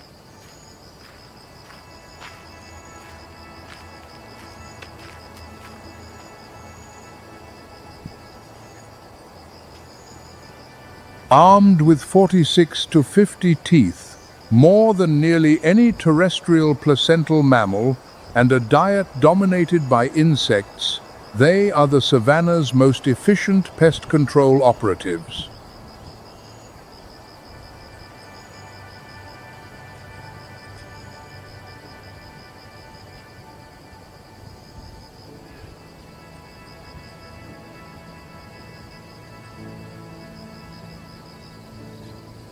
Each night, those ears sweep the ground like living radar, pinpointing prey by sound alone.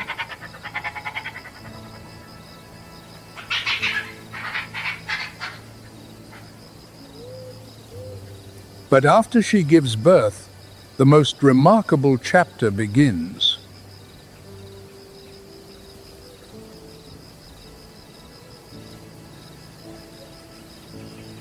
The female continues to leave the den to hunt, rebuilding her body and replenishing the energy reserves that pregnancy drained.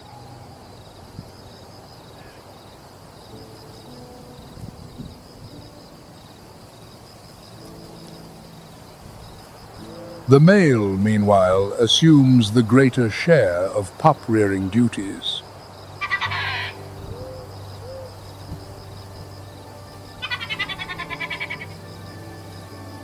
Not as an assistant, not as an occasional helper.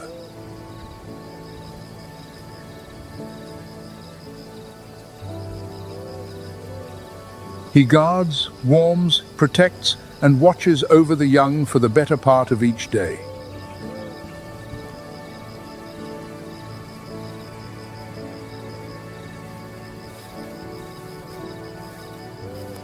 While the female hunts for the entire family, the male becomes the devoted caretaker of the next generation.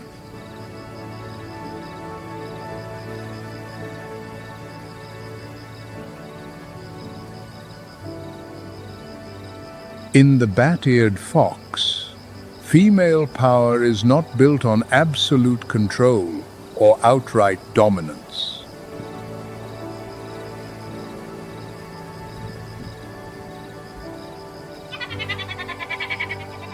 It is built on trust.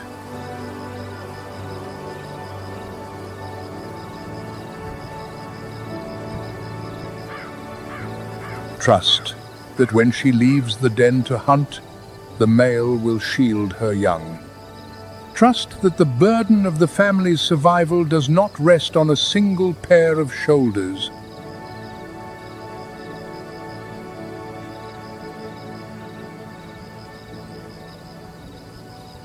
Shared responsibility, shared burden, shared survival.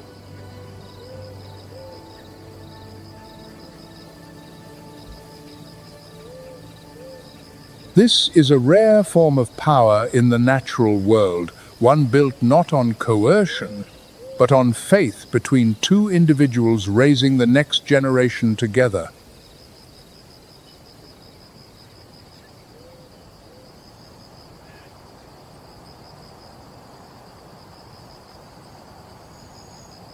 Every system in nature depends on individuals who serve as living connectors.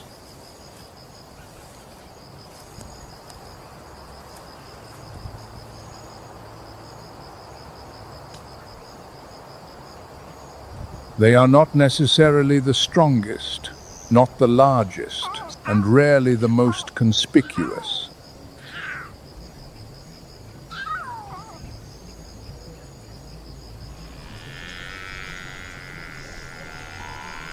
Yet they are the repositories of experience, of social bonds, of behaviors accumulated across years of survival.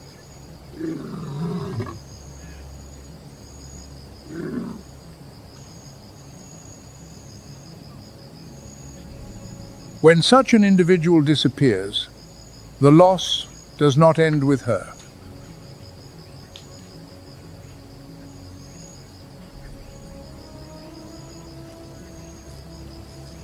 Bonds fracture.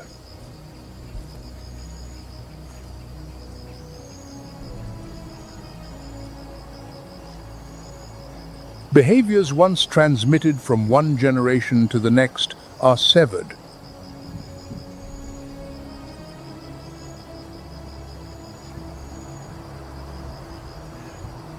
Decisions that once guided an entire group's survival find no successor.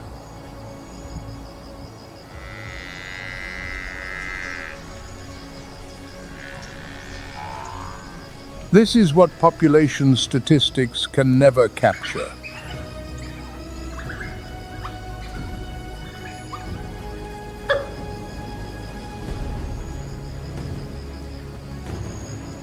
A population may still exist on paper, yet the social architecture that held it together may have been crumbling for years.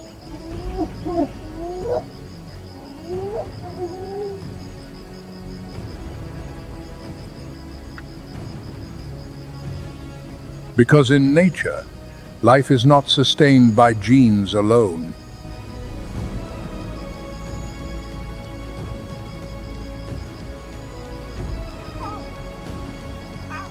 It is sustained by memory, by hard-won experience, by cooperation, by relationships that evolution spent millions of years building.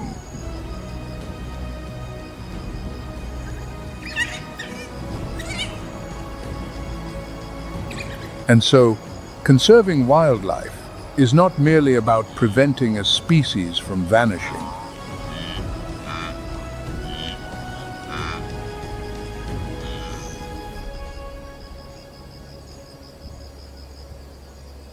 It is about safeguarding the invisible systems that keep the entire natural world in motion.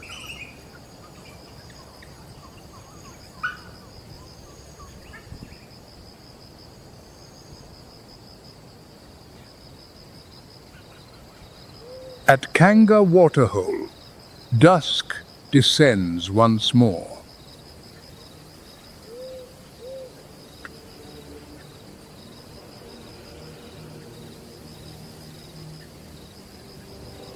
The lionesses remain lying close together, eyes half shut, ears still pivoting to capture every sound within a radius of hundreds of meters.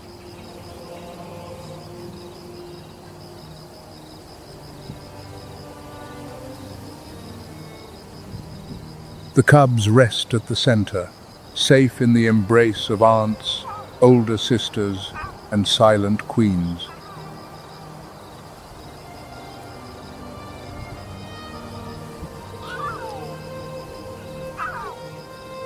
No roar, no spectacle, only presence steadfast, unchanging, and more enduring than any male dynasty that has ever ruled this savanna.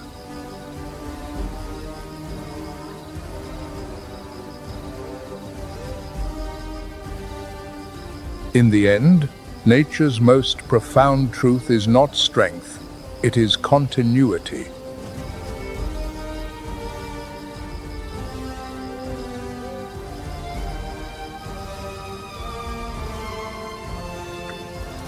In a world where everything can vanish overnight, life continues to pass from one generation to the next.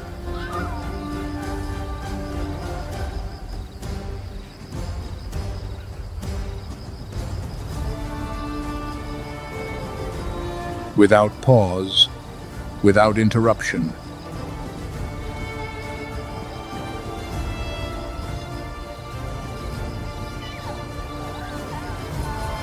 And it is that continuity, that invisible foundation, which has held the savanna together through millions of years of upheaval on this ever-changing earth.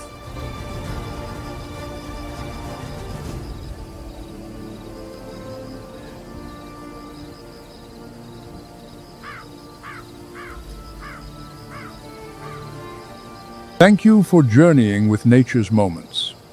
Countless stories still await tales of strength, sacrifice, and hidden power behind a veil of calm.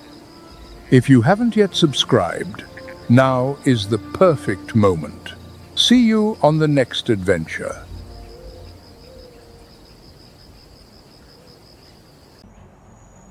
A roar tears through the dawn across the savanna.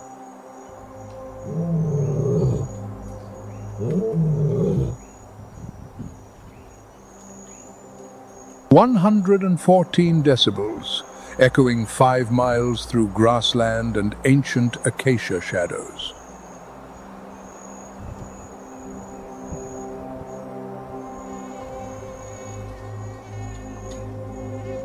And the planet takes note. This is the oldest sovereignty claim on Earth.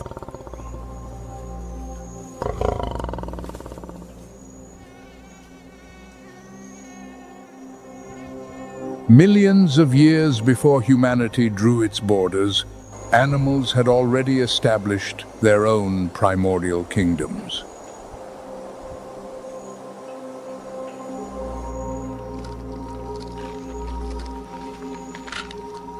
They guide the rhythm of existence by the laws of nature, beyond any lines on maps or notions of nations.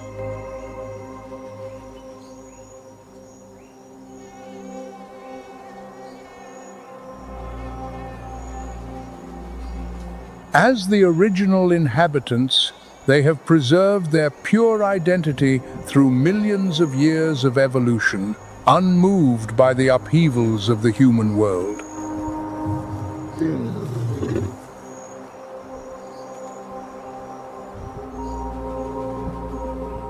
On every continent, these creatures have transcended biological definition to become legends, living souls that represent each territory and each era.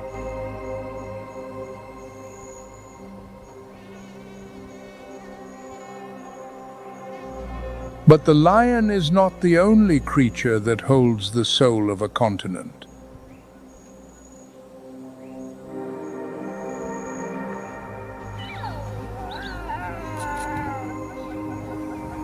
6 worlds, 18 symbols, one remarkable voyage.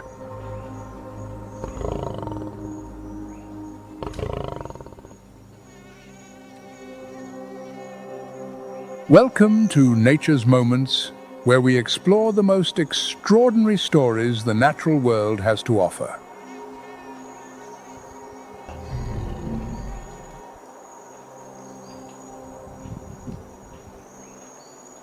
This journey across 6 worlds is, in truth, the most singular portrait of wildlife and the final mirror reflecting humanity's most primal nature. Africa, the land of infinite horizons and the primordial heartbeat of the earth.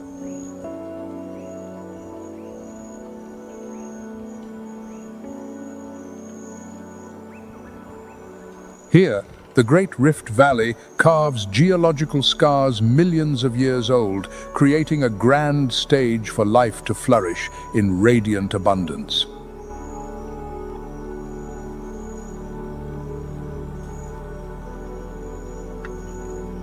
The heart of this continent is the Savanna, a vast grassland ecosystem governed by rigorous cycles of rain and drought.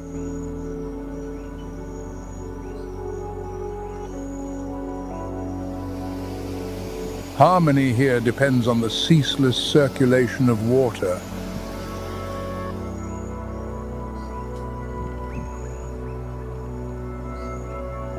For tribes like the Maasai, the steppe is both a place of survival and a sacred entity.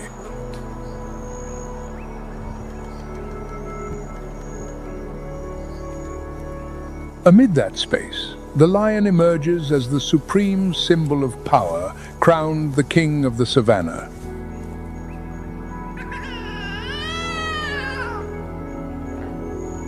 This is the only big cat on the planet that chooses to live in groups. That social structure bears the name pride.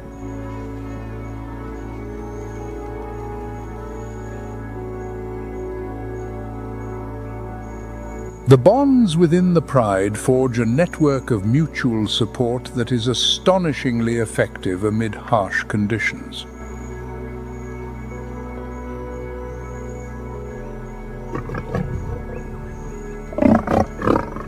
The lion's roar ranks among the most commanding sounds in all of nature.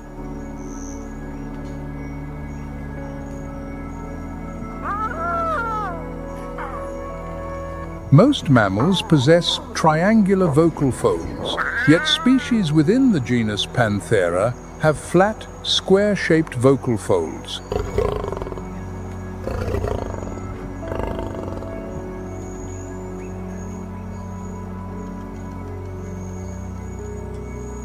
This distinctive shape allows the soft tissue to vibrate with greater intensity while requiring minimal lung pressure.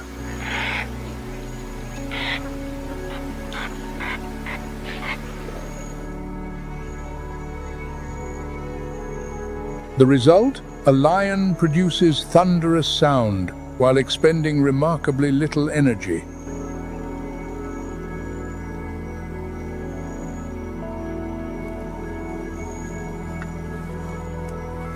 They deploy that roar to claim territory and project authority before potential rivals.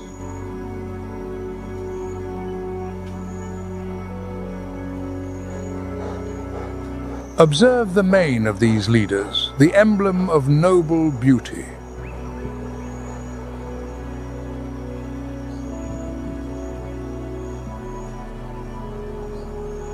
Biologically, the mane shields the vulnerable neck during territorial disputes.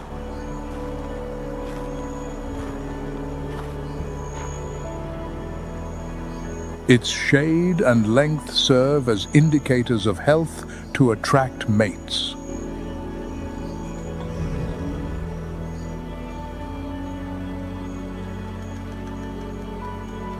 Thousands of years ago, they appeared in the Colosseum of the Roman Empire, where thousands of North African lions were forced to face gladiators.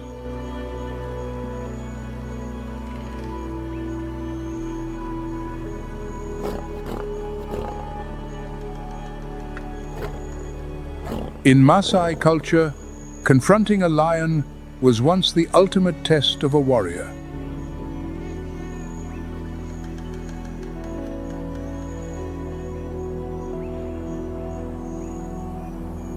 Today, however, the Lion Guardians program has transformed those lion hunters into their protectors.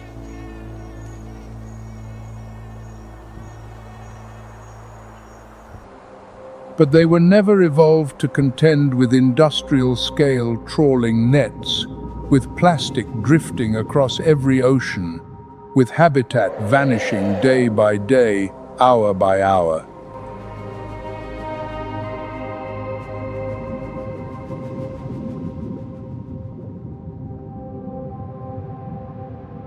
Warfare among species keeps ecosystems in balance. Warfare against humanity shatters everything.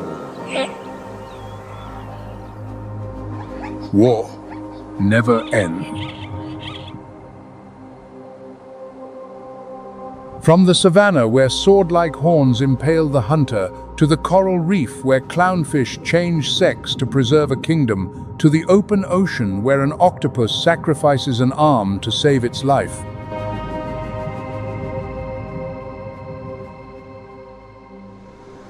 From the abyss where mother sperm whales form a living wall around their calves, to the surface where 60 orcas bring down the largest creature on the planet.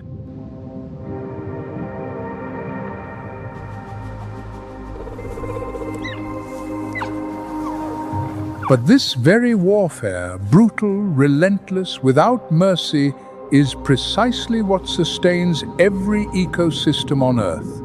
War is not destruction. War is equilibrium.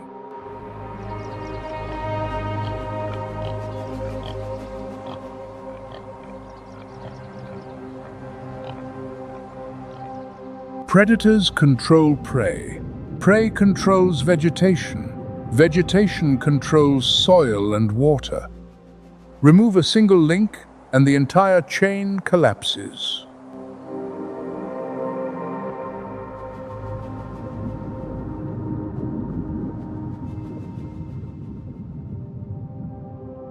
Destruction is creation. Death nourishes life. On this planet, nothing truly ends. It merely transforms.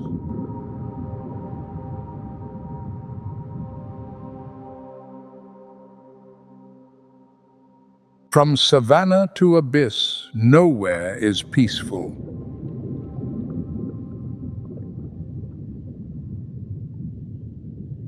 And it never shall be.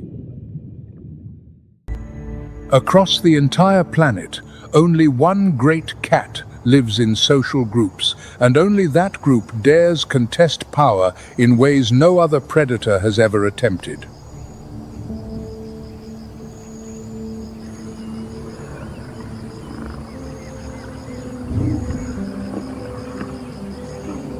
A coalition of 6 males seized 170,000 acres.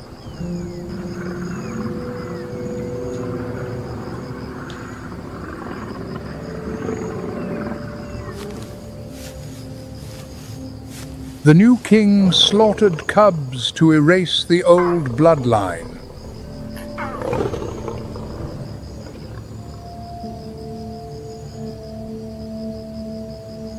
A dynasty endured for a few years, then collapsed, and the new king rose upon the body of the old.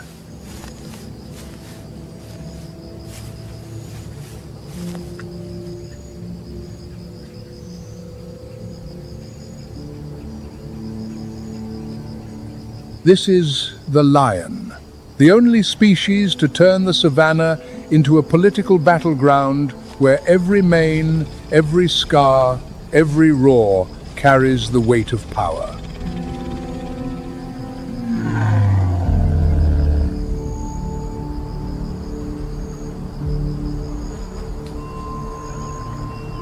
But today's story is not only about power.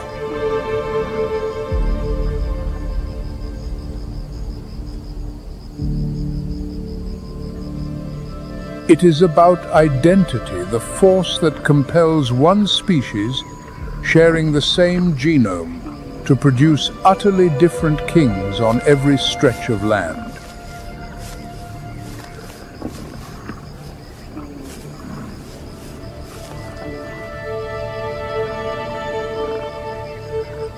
Welcome to Nature's Moments, where we explore the most extraordinary stories that nature has written across millions of years of evolution.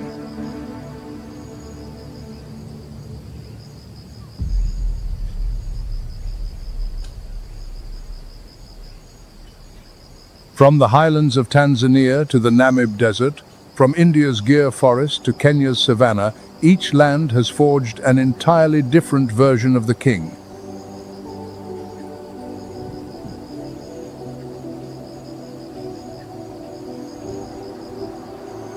In some places, the crown of mane grows so thick it conceals the shoulders. In others, the mane vanishes entirely, yet the king still reigns.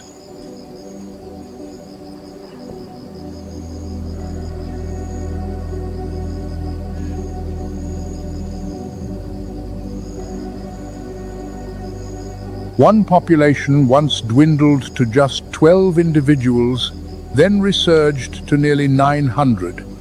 A white variant is so rare that fewer than 13 exist in the wild.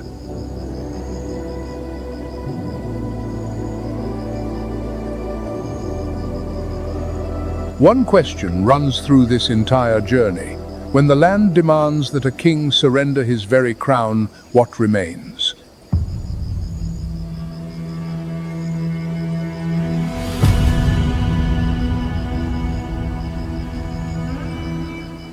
Timbavati, northeastern South Africa, where savanna yields to open woodland and sunlight filtering through the canopy illuminates a coat unlike any lion on earth.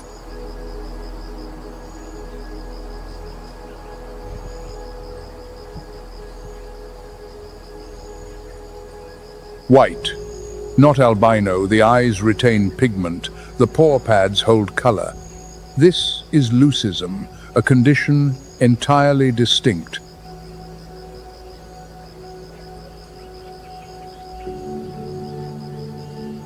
The cause lies within the TYR gene tyrosinase, where a 260G2A mutation reduces melanin production in the hair shaft.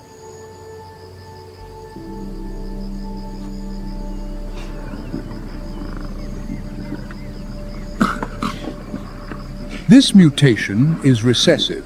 Both parents must carry a copy for offspring to be born with a white coat.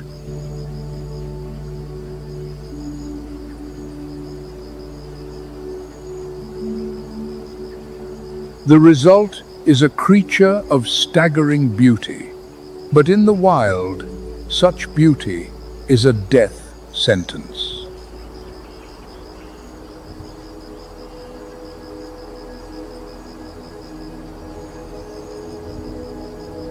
A white coat reflects light, rendering the white lion nearly incapable of camouflage while hunting.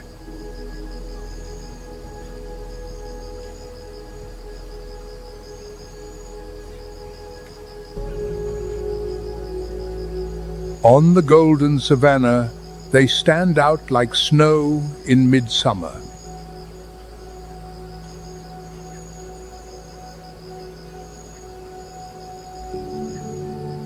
Here, identity meets paradox. The very trait that makes the white lion unique is also what threatens its survival.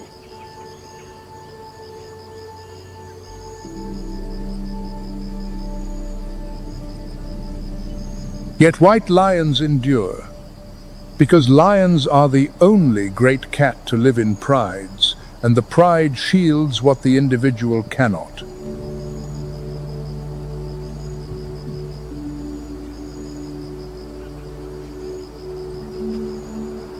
When a white lion cannot ambush alone, the pride drives prey toward it. When it is too conspicuous to enemies, the dark-maned lions hold the front line.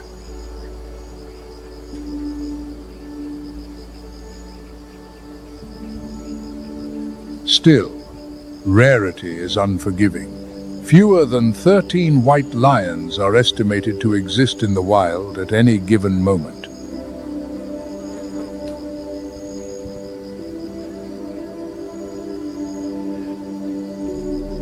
The Global White Lion Protection Trust, headquartered in Timbavati, works to reintroduce individuals bred under conservation conditions back to their ancestral lands.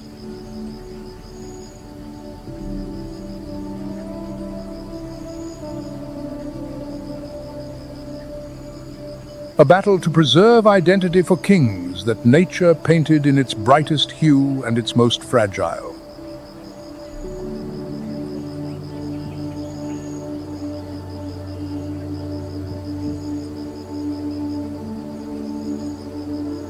If the white mane is the rarest, then at the opposite end of the spectrum lies a mane so dark it seems to absorb the night itself.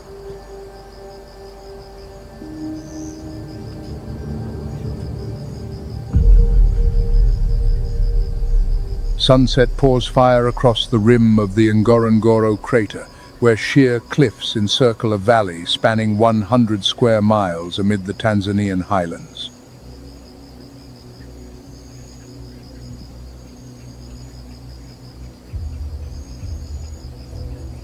Beneath the dew-laden grass, a dark shape moves slow, commanding, and utterly silent.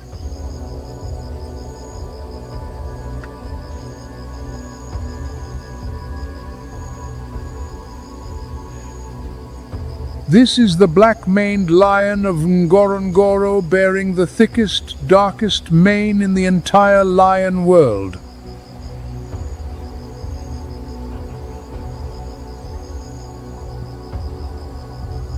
At an elevation of 6,500 feet, average temperatures hover between 66 and 73 degrees Fahrenheit, markedly cooler than the plains below.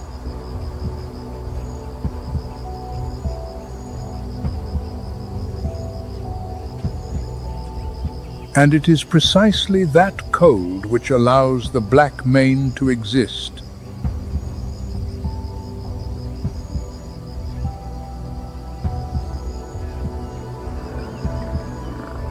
For the black mane is no ornament, it is a burden.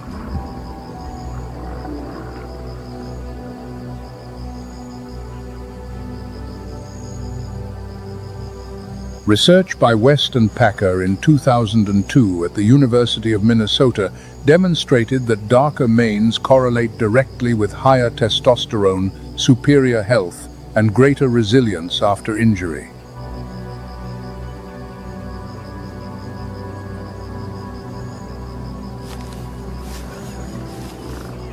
But a black mane also absorbs heat. In hot regions, it becomes a curse, draining the lion faster, diminishing its hunting success, and shortening its life.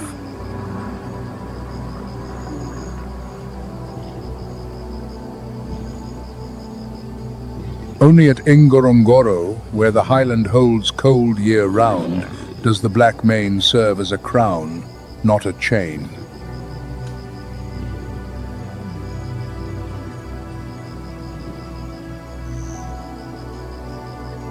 Experiments using model lion decoys revealed that females consistently preferred darker manes, while rival males avoided them.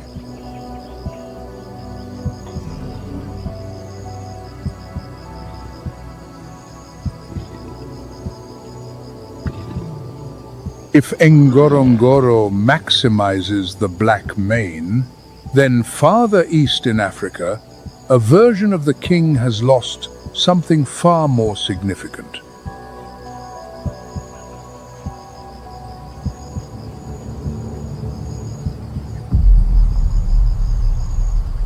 Tsavo, Kenya, 3 degrees south of the equator, 8,500 square miles of dense thorn bush, where daytime temperatures routinely exceed 95 degrees Fahrenheit.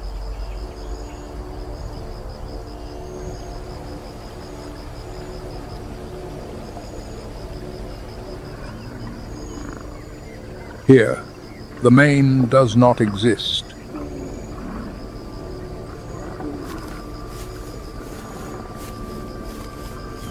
Male Tsavo lions are nearly bald, smooth heads, bare necks, without a single notable strand of mane.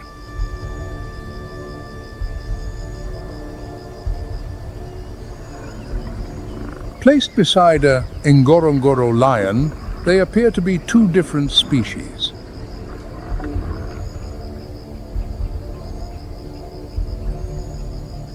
But they are one, same species, same core genome. The only difference, the land.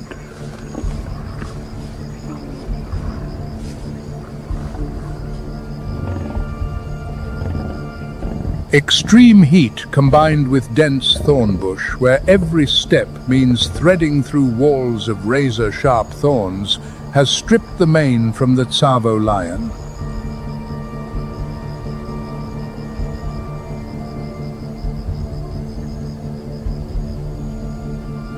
A long mane snags on thorns, absorbs heat, and becomes a liability for survival.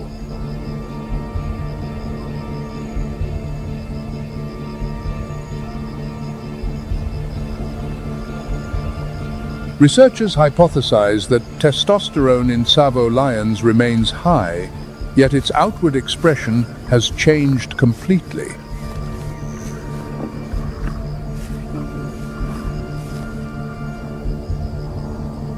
The hormone endures. Only the crown has vanished.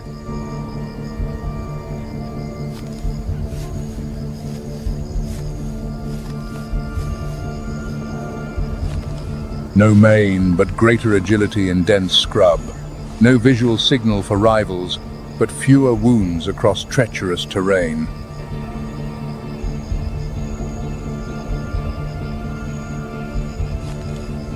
Tsavo has sculpted a bear king, and that king still reigns.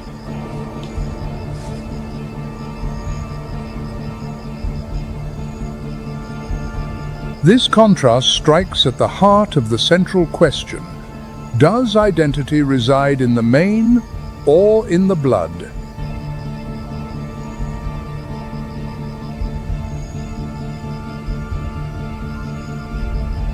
If Ngorongoro maximizes the black mane and Tsavo erases it altogether, then between these extremes lives a lion population belonging to neither. They inhabit the genetic crossroads of a continent.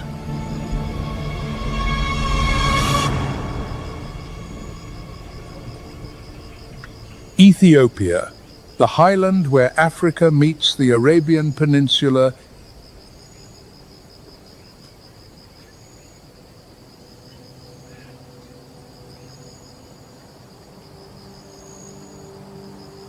where northern and southern gene flows once converged, leaving their imprint upon a lion population unlike any other on Earth.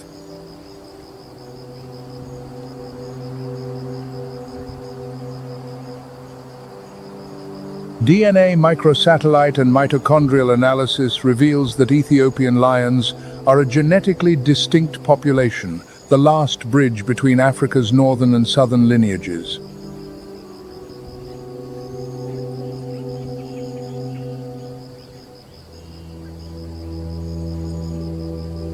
Their bodies are more compact than those of plains lions.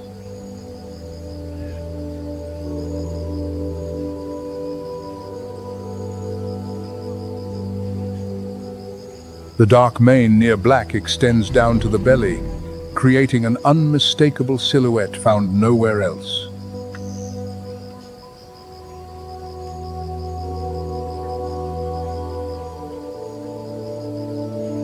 But uniqueness does not shield them from peril.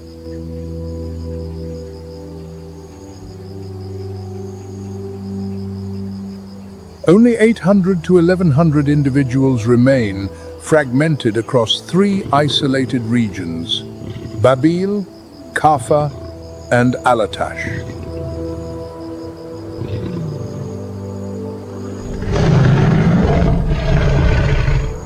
Each small population lives in genetic isolation, and with every passing generation, the gene pool narrows further.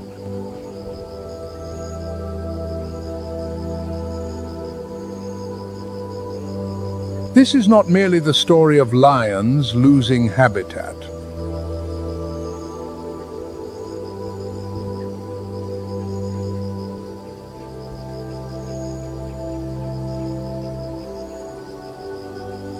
This is the story of a genetic bridge fracturing, and when it breaks entirely, a portion of the lion species' identity will vanish forever.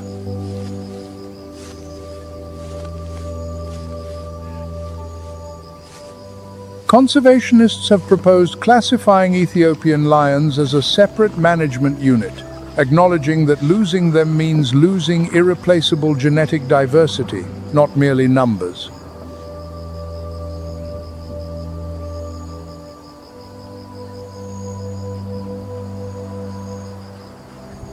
But the story of near-total collapse, followed by resurrection, does not belong to Ethiopia.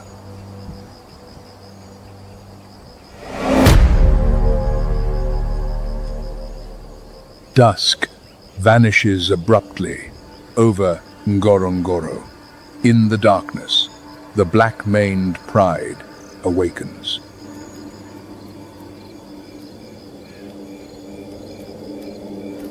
They rest between 15 and 20 hours each day. Males may sleep up to 20.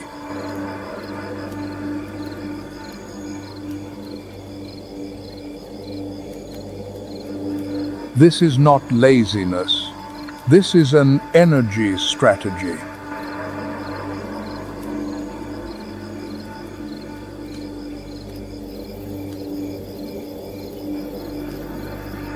Every calorie stored through the long day is unleashed in those decisive moments when nightfall transforms the savanna into the hunter's stage.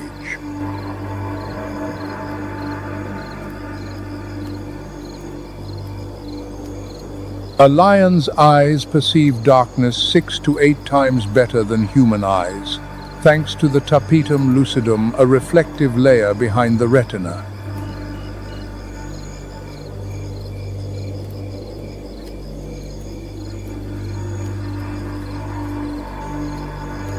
Moonlight that appears faint to humans is enough for a lion to read every movement of its prey.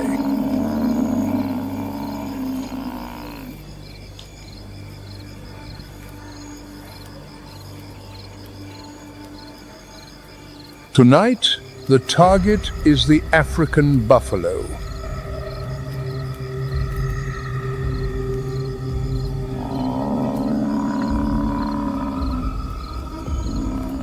A mature bull weighs up to 1,900 pounds.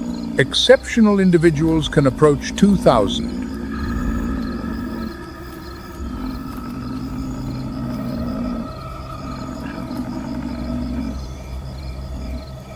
Fused horns atop the skull form a bony shield called the boss, hard enough to withstand a lion's fangs.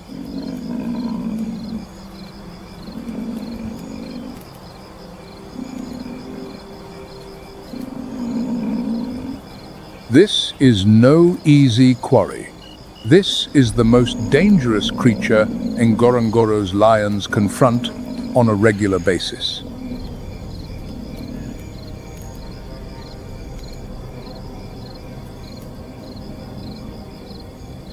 Their dark manes merging seamlessly into the night, the phantoms of Ngorongoro glide silently upwind.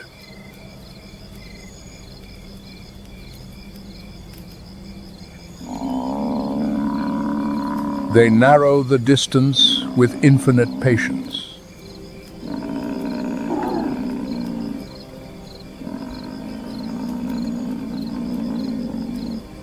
The instant the prey lowers its head to graze less than 100 feet away,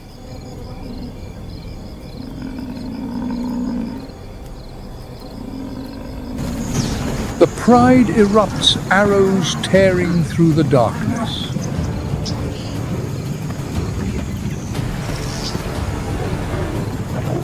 The lead hunter seizes the nape, channeling full force into a lethal bite aimed at crushing the trachea before the colossal beast can counter.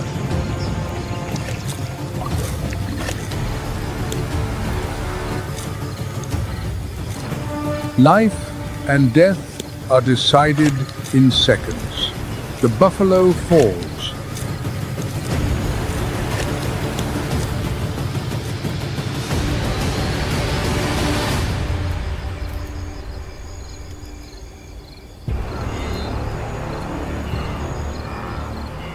Buffalo are not the only target.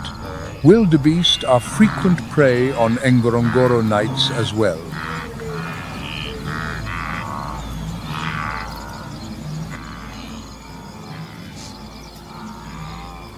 Wildebeest can sprint up to 50 miles per hour, but sustain that pace only briefly.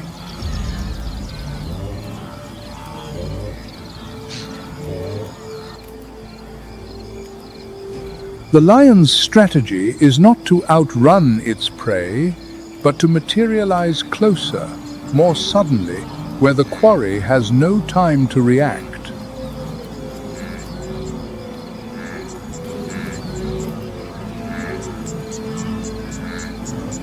At night, a wildebeest's detection range shrinks dramatically, and that is all a lion needs.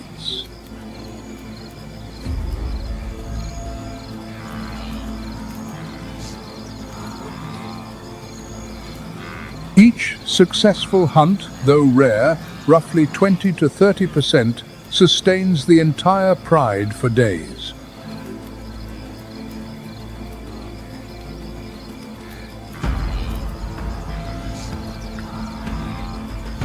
Each failed hunt squanders precious energy, pushing the lions closer to the threshold of starvation.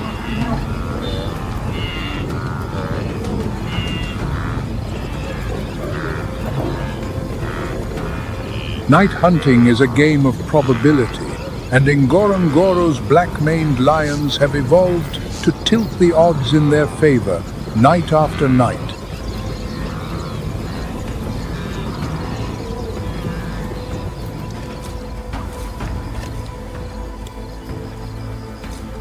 But individual prowess, however formidable, has its limits.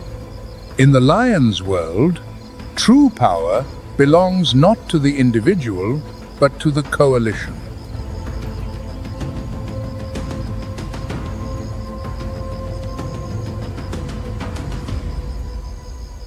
Sabi Sands, northeastern South Africa, 2006. 6 male lions entered new territory, and the history of the African savanna would never be the same.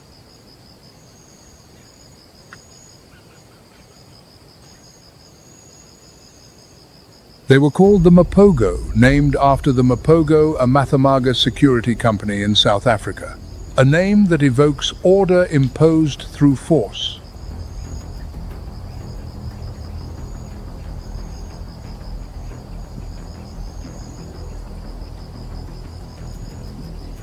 Six members: Makulu, the largest, likely a half-sibling rather than a full brother, roughly 2 years older, alongside Mr. T, Kinky Tail, Pretty Boy, Rasta, and Scar.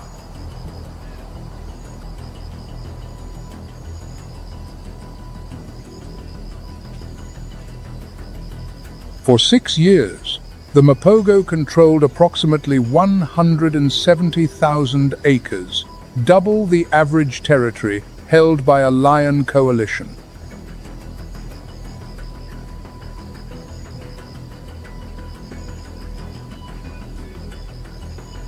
An estimated 100 lions were defeated or killed during their expansion.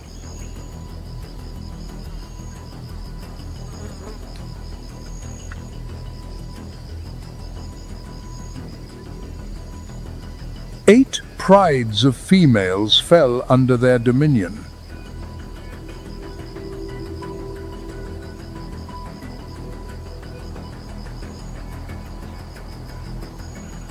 This was no fairy tale of kingship. This was absolute domination built upon a coalition of 6 operating as a single military unit.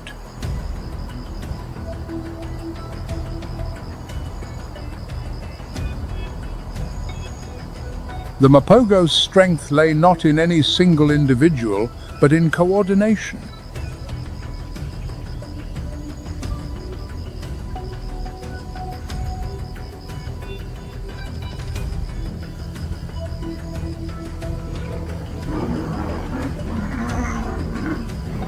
Six adult males attacking in unison, a force no pride could withstand.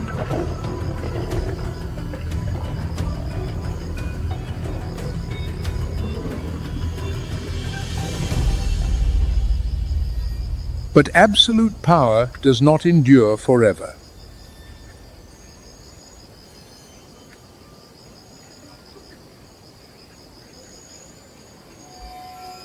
Internal conflict began to tear the coalition apart from within.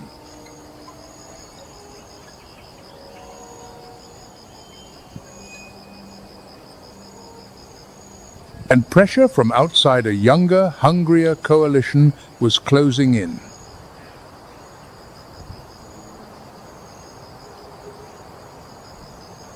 The Ma-Jingilane, originally 5 males, one killed by the Mapogo in June of 2010.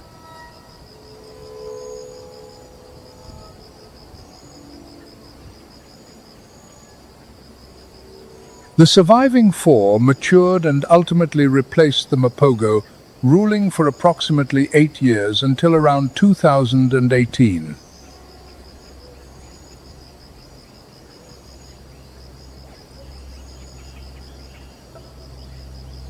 The cycle of power, old coalitions fall, new ones rise, is the eternal heartbeat of lion society.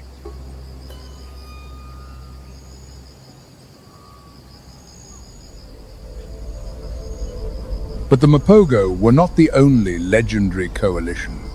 Across the continent, another band of brothers wrote their own saga.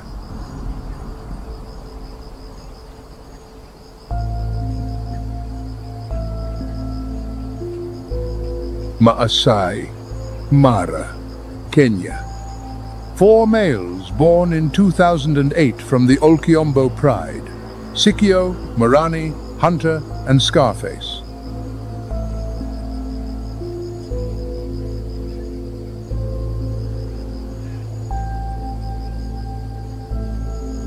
The world called them the Musketeers.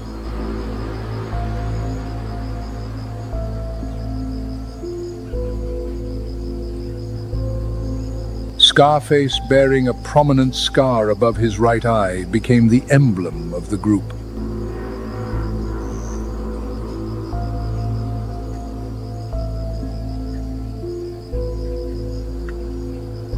A face that anyone who had watched BBC's Big Cat Diary would recognize in an instant.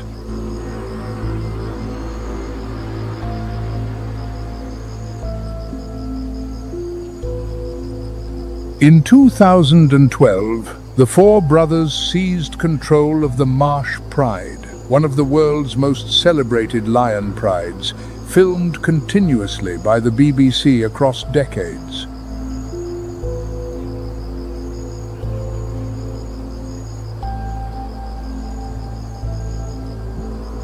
They replaced the previous males, Romeo and Claude, and founded a new bloodline, not preserving the old lineage, but imposing a new order, a new generation.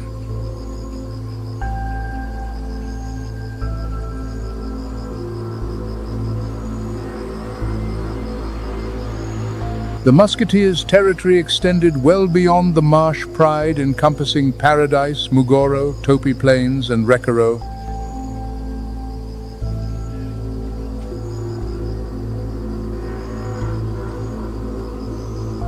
Scarface died of natural causes in June of 2021, at approximately 13 years of age.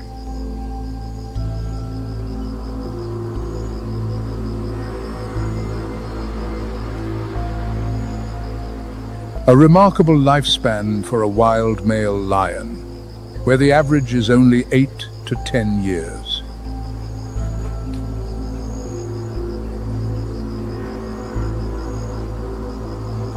From Mapogo to musketeers, 2 coalitions, 2 continents, 1 law. The power of a male lion is temporary, measured in years, not decades.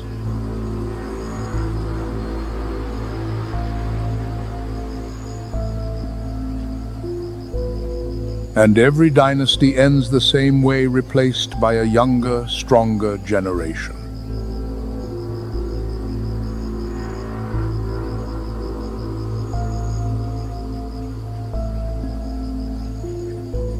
But while male lions battle over territory and mating rights, another struggle unfolds more quietly, yet no less fiercely.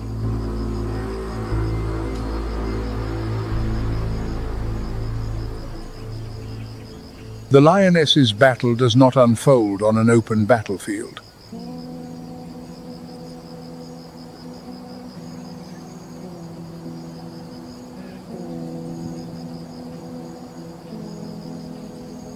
It plays out in the distance between den and prey, a distance where every step carries the life or death of the next generation.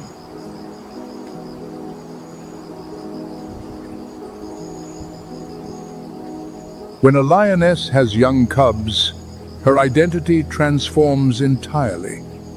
She is no longer merely the pride's hunter, she becomes a mother.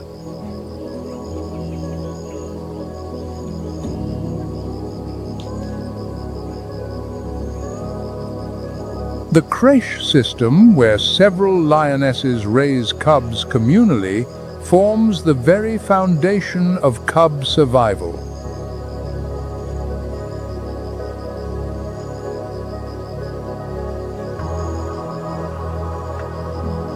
While some mothers hunt, others step-powered.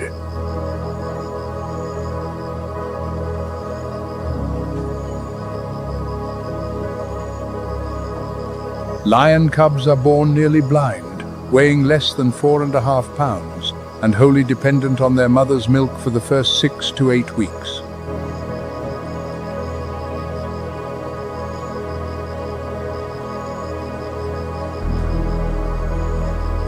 During this period, the mother hides her cubs in secluded places, dense thickets, rock caves, cliff crevices, far from the pride.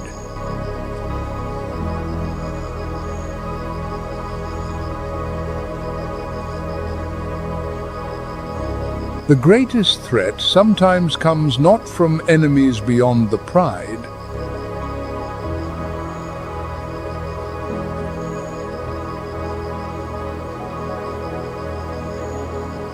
when a new male seizes control, infanticide, the killing of the previous male's cubs, is a stark reality every lioness faces.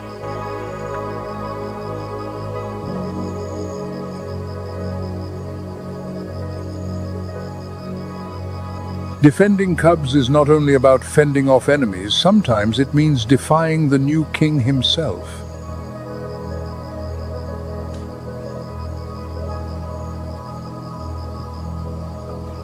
When hunting, the lioness therefore targets the lowest risk prey.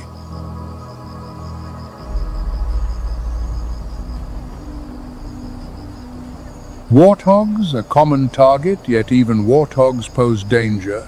An adult's tusks can inflict severe injuries.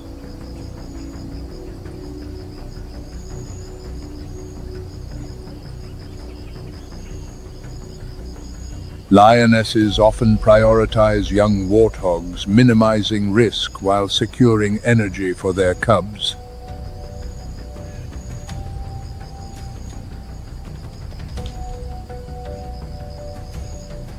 The supreme rule here is energy.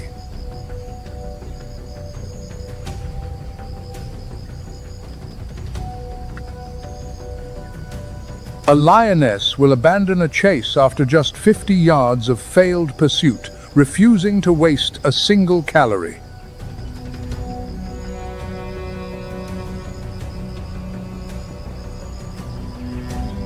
This is nature's brutal arithmetic of survival.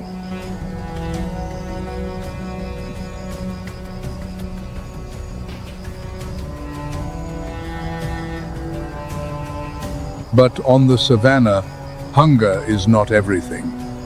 The true threat also comes from other predators, more cunning and faster than any lion.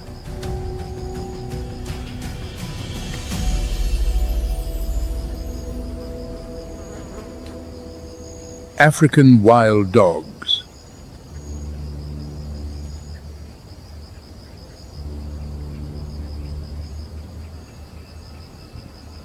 Packs of 10 to 20, with stamina-based pursuit and the highest hunt success rate among Africa's large carnivores, roughly 60 to 90%.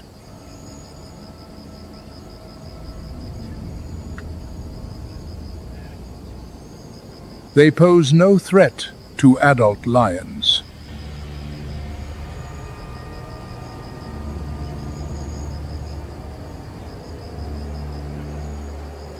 But for cubs, especially when the mother is away, wild dogs are a genuine peril.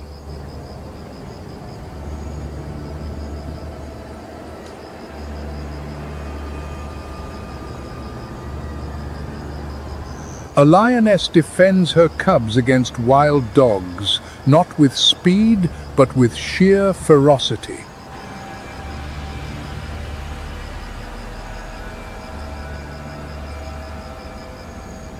One swipe, one roar, enough to drive back an entire pack. Size is the decisive advantage in direct confrontation.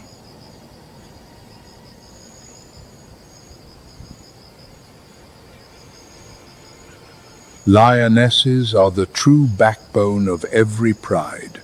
They remain for life, while males come and go.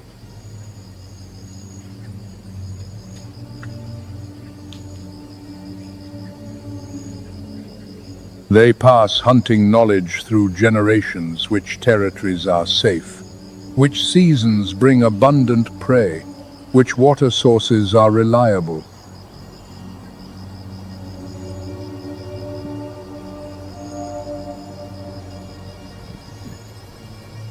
The lioness's identity lies not in a mane, nor in territory.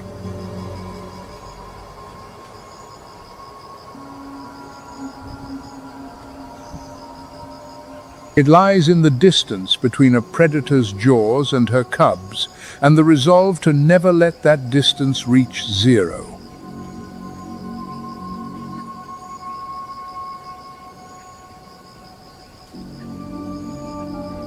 If the male fights to claim a throne, the female fights to preserve a bloodline. Two forms of identity, flowing through one species.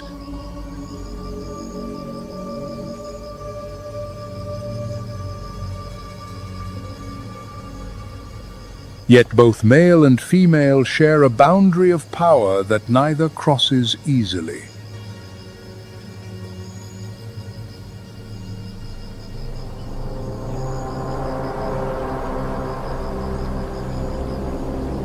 The river, a natural frontier dividing two worlds where two apex rulers meet in stalemate.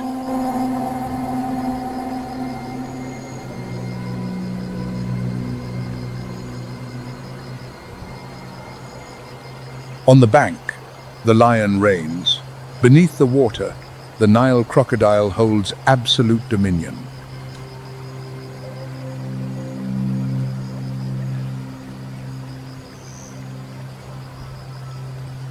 And at the water's edge, no one is truly safe.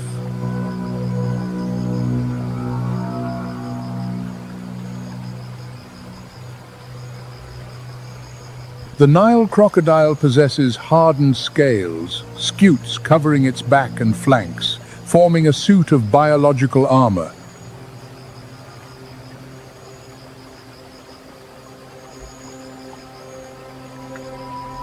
But the belly lacking this armor is its most exposed anatomical weakness.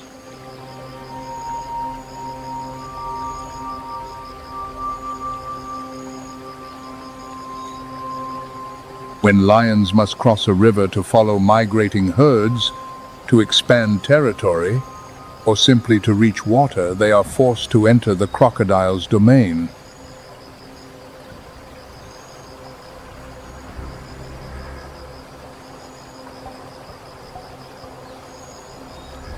This is an interspecies conflict.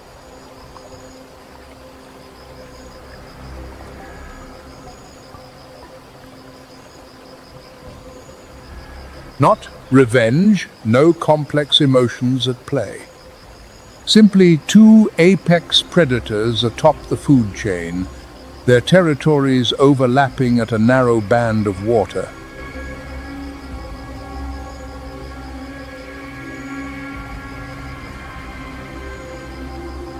Lions typically choose the shallowest crossing, where the current runs weakest, but crocodiles know this too. Both rulers read the terrain, and both wait at the same point.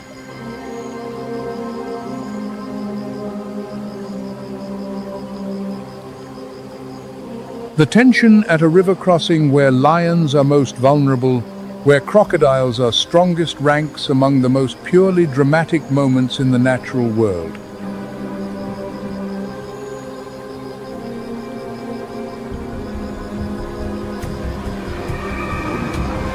Neither side wins forever.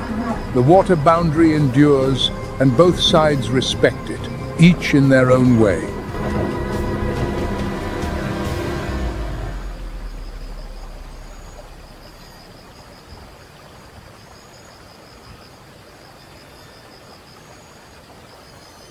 Where do you think the lion's true identity lies, in its mane, its strength, or its territory?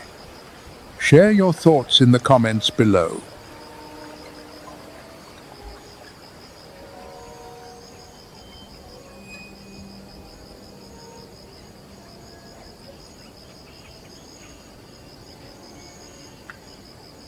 But all these battles, the night hunts, power coalitions, maternal instinct, the water's edge, unfold across generous lands, where rain still falls, where prey remains plentiful.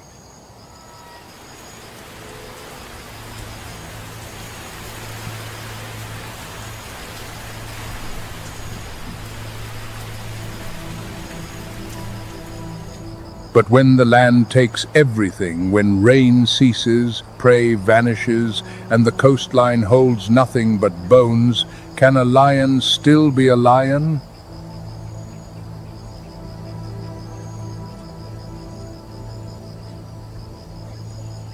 Kunene, northwestern Namibia. Average rainfall less than 2 inches per year.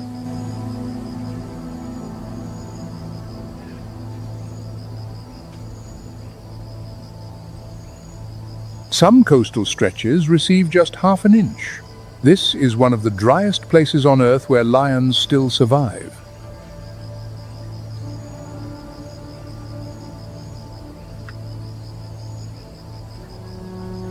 No migrating herds of wildebeest.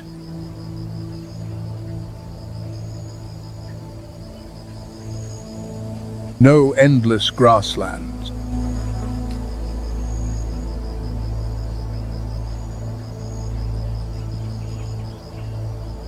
No shade trees to shelter beneath at midday.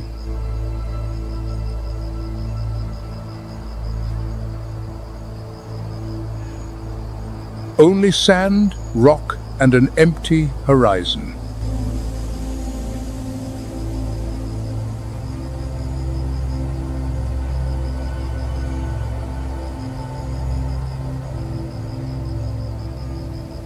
The Namib desert lion is the most extreme test of identity.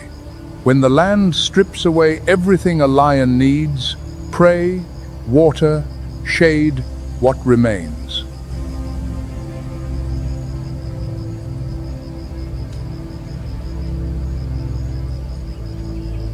The answer: adapt or vanish.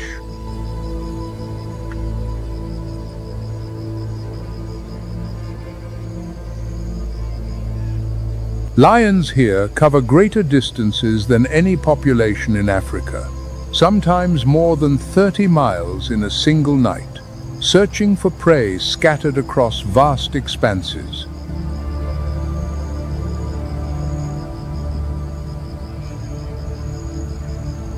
The Sahara, 3.5 million square miles stretching from the Atlantic to the Red Sea.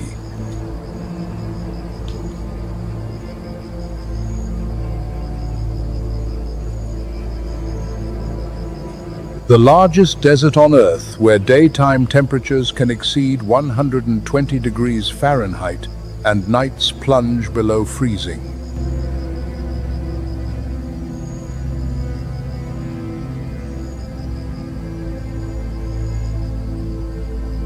Lions once lived here. Then they disappeared, driven out by desertification and humanity.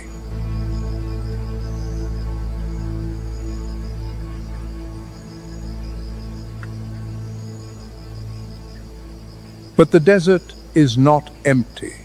The species that endure here have answered the question of identity in their own way.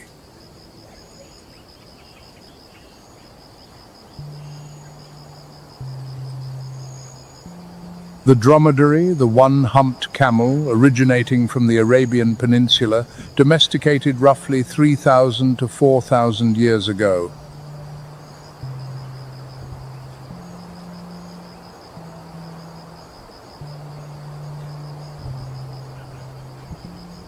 The hump stores fat, not water, a truth many still mistake.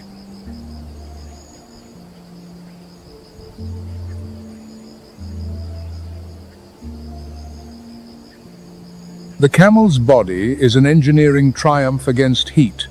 Core temperature fluctuates between 93 and 108 degrees Fahrenheit, adaptive heterothermy, minimizing sweating and conserving water.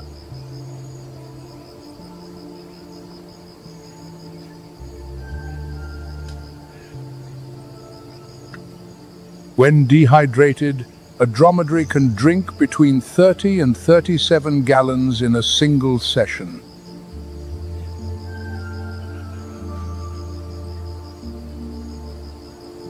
Yet, even the camel, so perfectly adapted, still needs humans.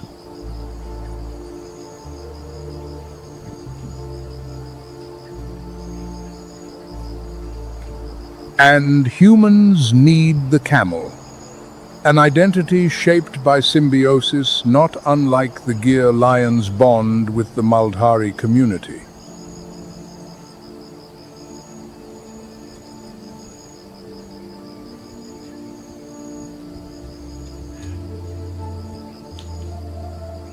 But not every species has a partner. In the heart of the Sahara, one species is counting down its final individuals.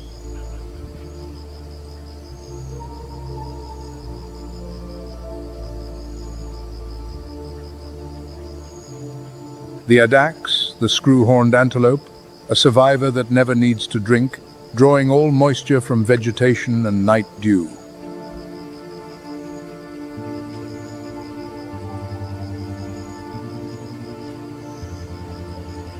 Horns measuring 28 to 33 inches on males, elegantly spiraled, serving as both weapon and heat dissipation tool.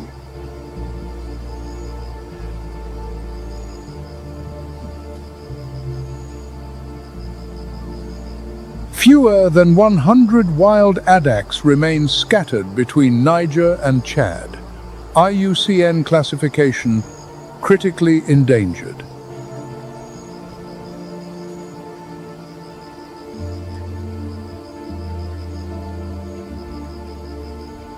Addax disperse seeds through dung and enrich soil by digging for plant roots.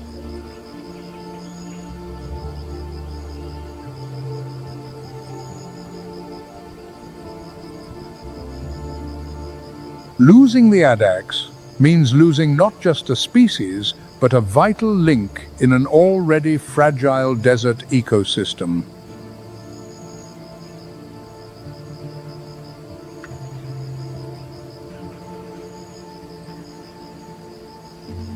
Fewer than 100. A number so small that every individual carries a name in conservation records.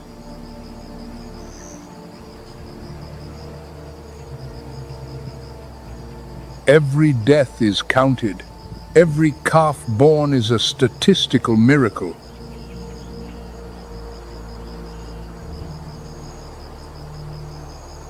The addax's identity, the ability to live without water, the spiraling horns, the white heat-reflecting coat carried it through millions of years.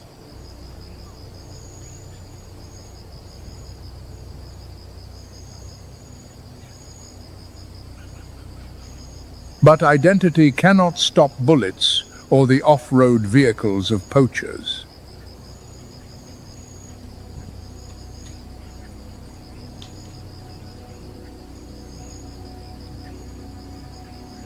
Sunset once again sets the vast African savanna ablaze.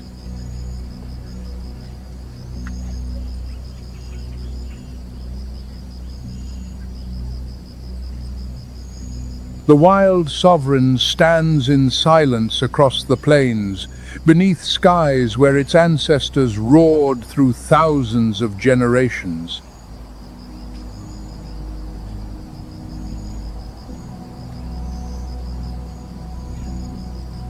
Nature has always been unforgiving.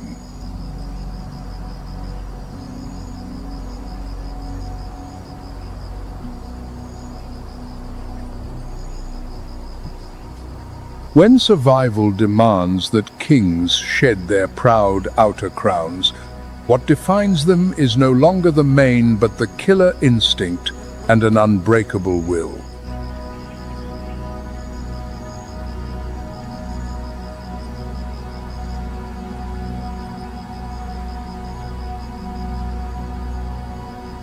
Identity lies not in appearance, but in blood.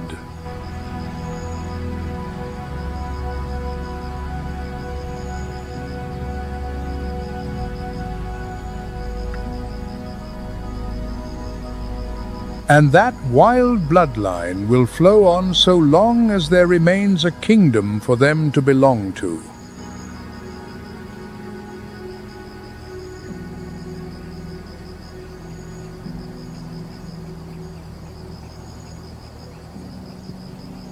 Thank you for joining Nature's Moments. The natural world holds countless stories still waiting to be told. If you haven't subscribed to our channel, now is the perfect time. See you in the next story.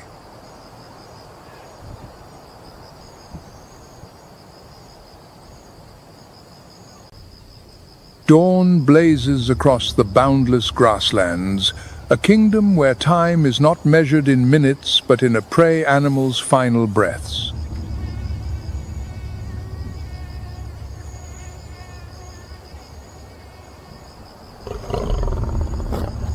At the heart of this legendary land, an empire reigns.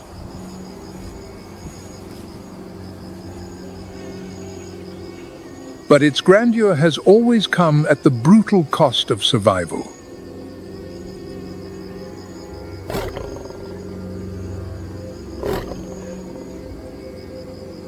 The lion, undisputed sovereign of these sun-scorched plains, possesses not merely raw muscular power, but carries the weight of an entire royal bloodline.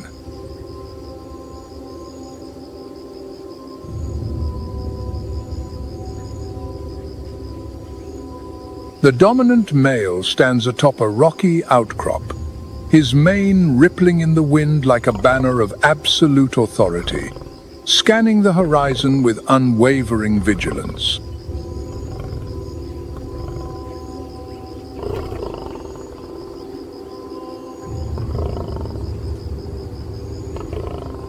His scent marks every blade of grass, an invisible signature reminding all trespassers of the price they would pay.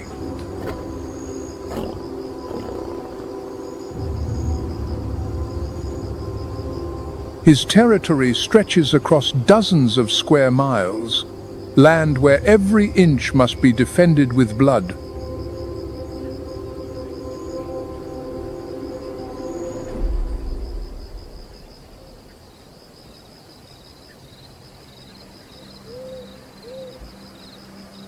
In the shadows of brittle thornbush, young challengers lurk in silence.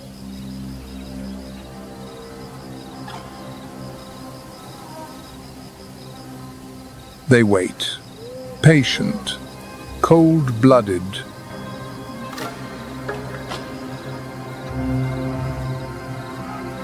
The average reign of a dominant male lasts just 2 to 3 years before a younger, stronger generation arrives to replace him.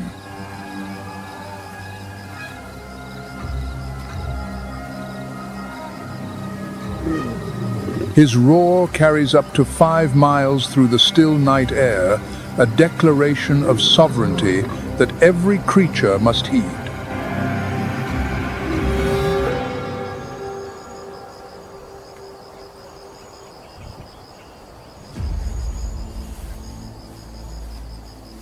But the true power of this dynasty lies with the huntresses' silent silhouettes moving through the tall grass with terrifying patience.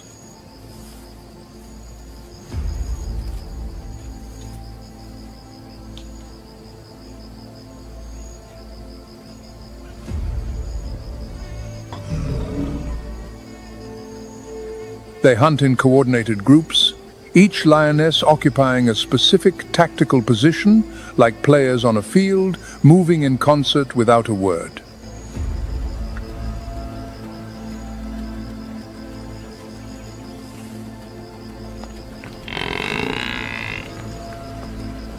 Hunger is an unforgiving teacher. It drives them to execute high-risk pursuit strategies beneath the scorching sun of the dark continent.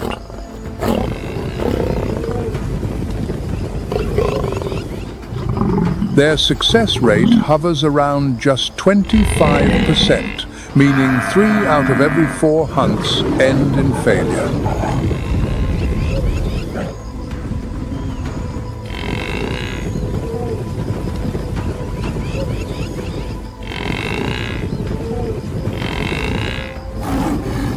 But failure never stops them from trying again.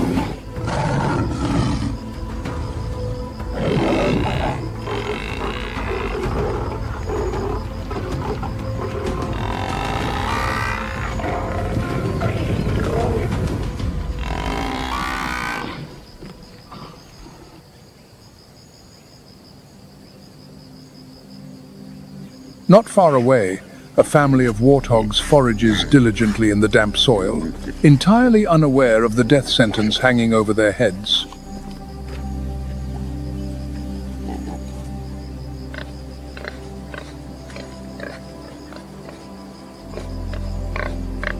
The scent of freshly turned earth is enticing, but it is also the very signal that betrays their location.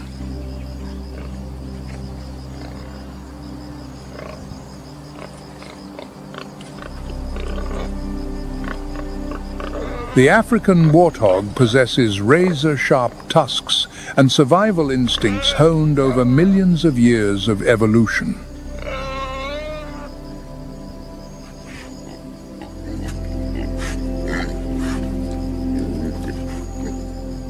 Their lower tusks sharpen themselves with every opening and closing of the jaw, a perpetual blade forged by nature's own design.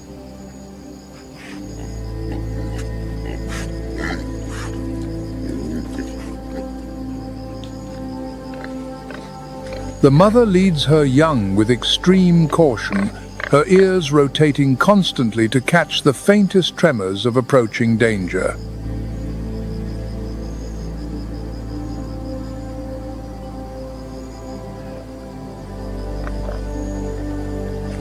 When fleeing, their tails stand bolt upright like signal flags, a follow me beacon, ensuring the piglets never lose their way.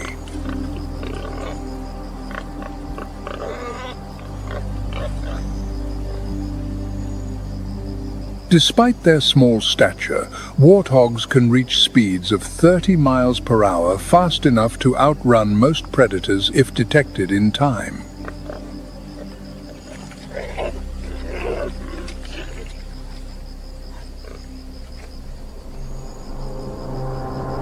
Silence here is often a deceiving illusion.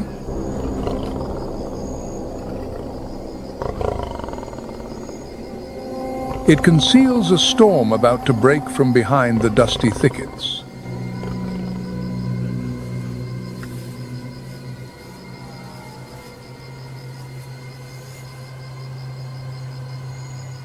The lionesses have closed in, muscles coiled beneath golden hides, each step as weightless as the air itself.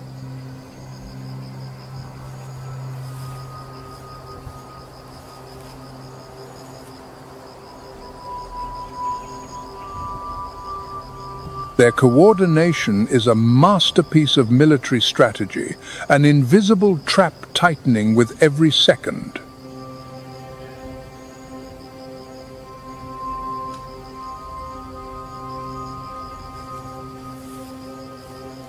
One cuts off the northern escape route, while a second closes in from the east, leaving no way out.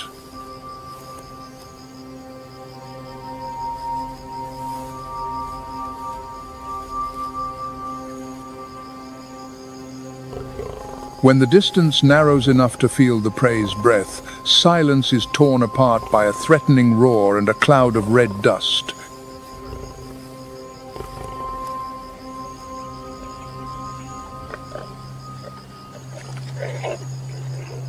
The attack is over in an instant.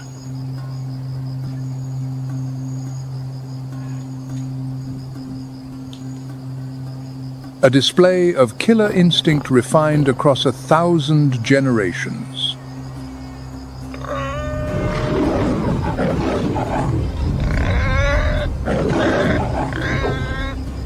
A precise lunge ends all hope of resistance.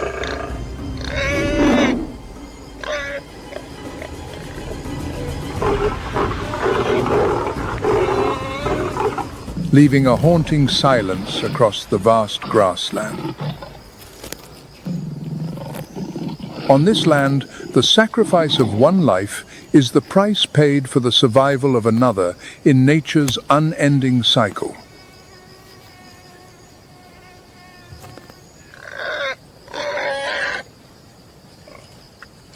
The piglets flee in terror toward the burrow, reversing in so their tusks face outward, their very first lesson in the art of defense.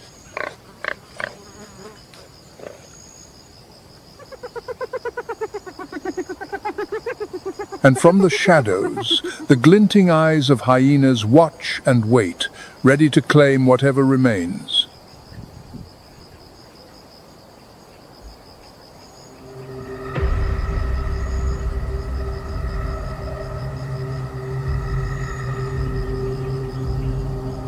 As the shadow of the hunt fades, a harsh social order reveals itself under the midday sun.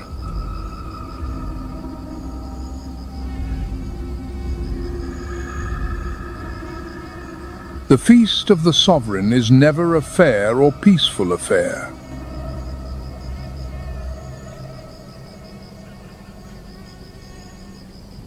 The male lion approaches with full majesty, using sheer dominance to claim first rights over the freshly fallen prey.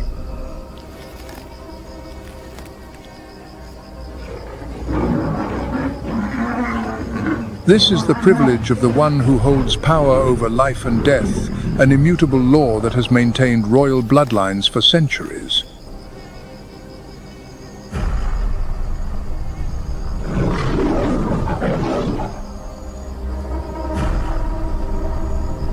The females must wait their turn, despite being the ones who sweated and bled in the hunt.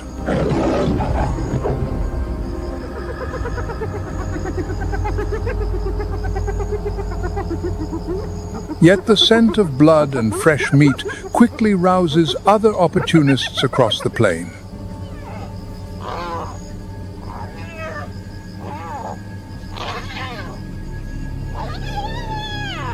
Spotted hyenas, predators brimming with cunning, are gathering in the shade of ancient acacia trees.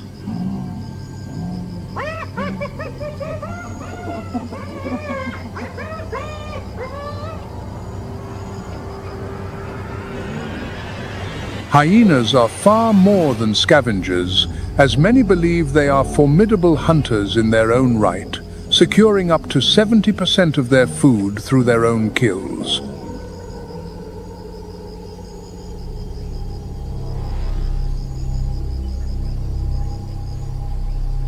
Their wild, cackling laughter echoes across the landscape, not joy, but a psychological tactic probing the patience of opponents.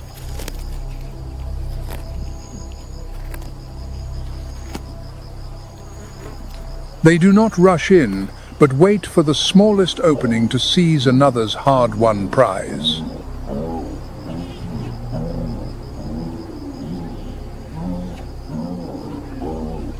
The standoff between apex hunters and nature's cleanup crew is a battle of wits that has played out for millions of years.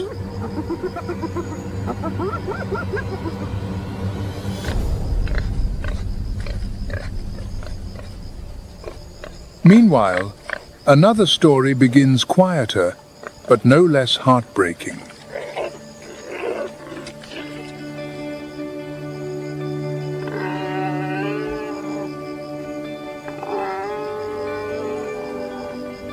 The orphaned warthog piglets, now utterly alone, search desperately for shelter in dark earthen hollows.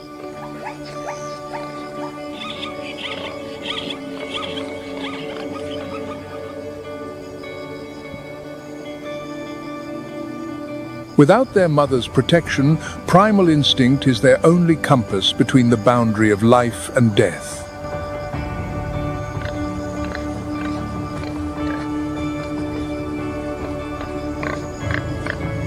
They must learn to tell the sound of wind through dry grass from the footsteps of a stalking enemy.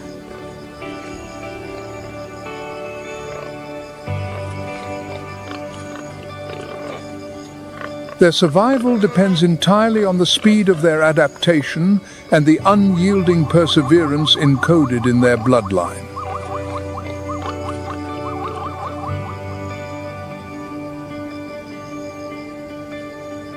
The grassland never has room for weakness, but it always offers a chance to those who rise from loss.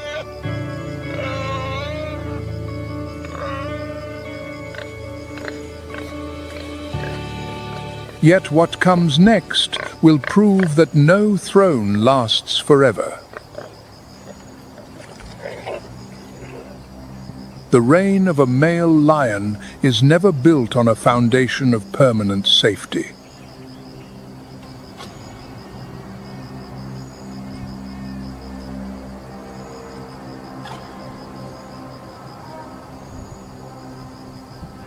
The arrival of nomadic males from distant lands carries the pungent scent of rebellion.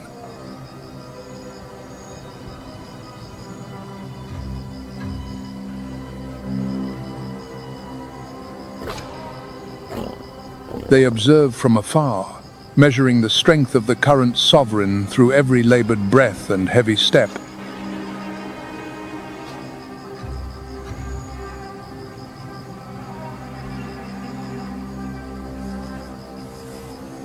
A battle for power is about to erupt, where fangs and courage will decide who controls the future of the pride.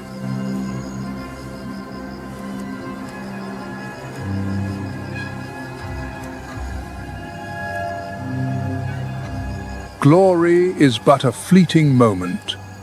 Challenge never ends.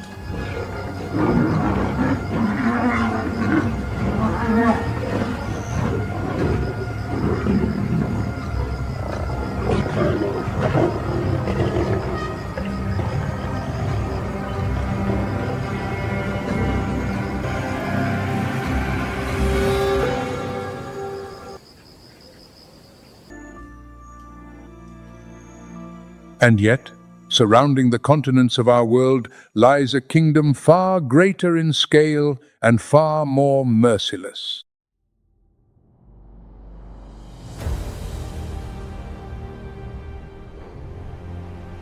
A realm where the raw, elemental power of water dictates every boundary of existence.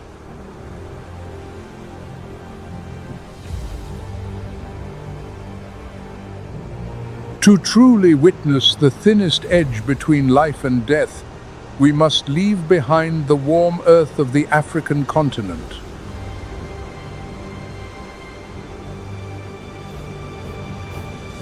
Come with us now into the cold, the dark, and the utterly unforgiving depths of the brutal Pacific.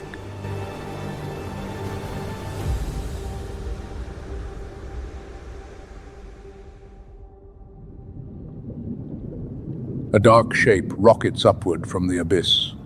In less than 2 seconds, triangular teeth shatter the surface and seize a seal swimming above.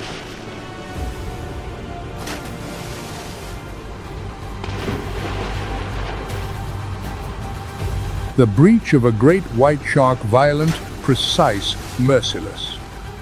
This is not an action sequence from a film. This is breakfast.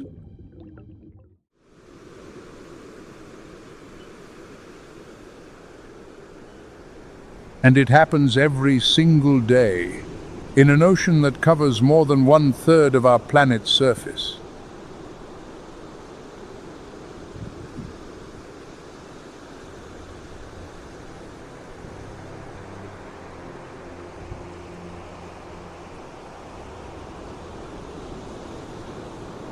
The Pacific Ocean. 64 million square miles of water stretching from the Arctic to the Antarctic. From Asia to the Americas, larger than the total landmass of the entire globe combined.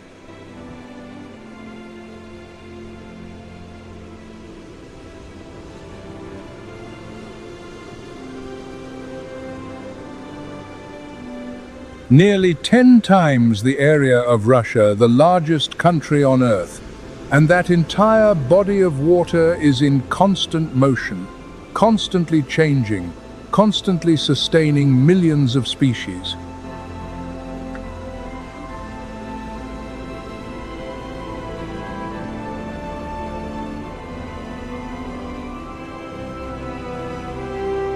Ferdinand Magellan named it Pacific, peaceful, when he crossed it in 1520. But the name is a grand deception.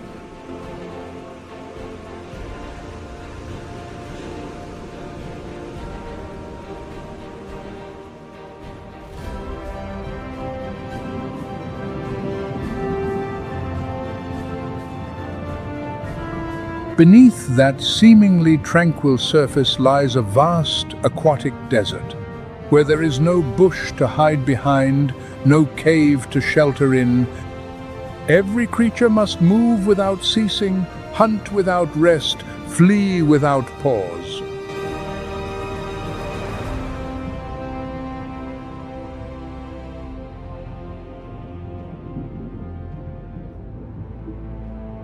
The average depth exceeds 13,000 feet. The deepest point, the Mariana Trench, plunges to nearly 36,000 feet, a place sunlight has never reached.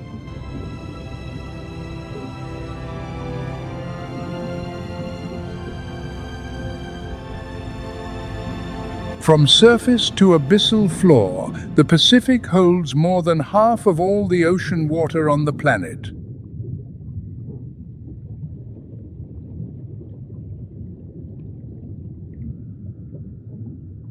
A three-dimensional world with no walls, no fences, and nowhere that is truly safe.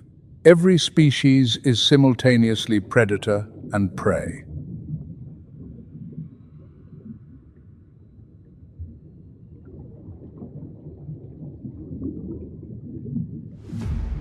A shadow 6.5 yards long, 2 tons of muscle, 300 teeth.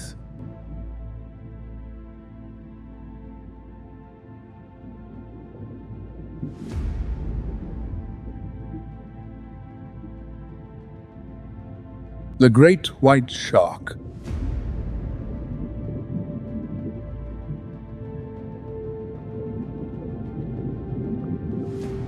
The great white is a masterpiece, sculpted by 400 million years of evolution. A torpedo-shaped body, skin covered in microscopic tooth-like scales hard as armor, slicing through water with near zero drag.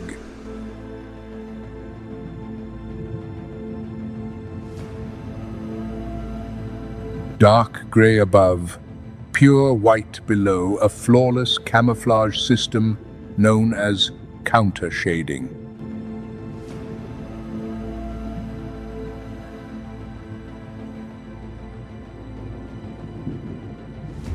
From above, it melts into the blackness of the deep ocean floor. From below, it vanishes into the sunlit surface.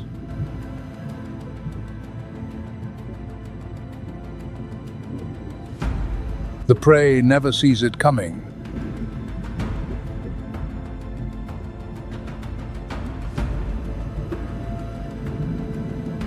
Its hunting strategy is devastatingly simple. Ambush from below. It descends into the darkness, lies in wait, then launches vertically with explosive speed reaching 25 miles per hour.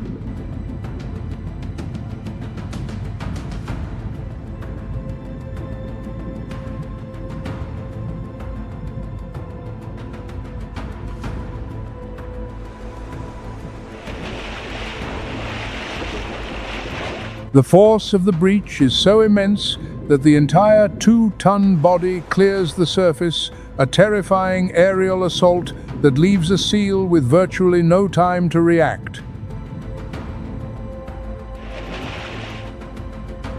That moment, from the instant the shark leaves the deep to the instant the jaws snap shut, unfolds in less than 1 second, faster than the prey's own reflexes.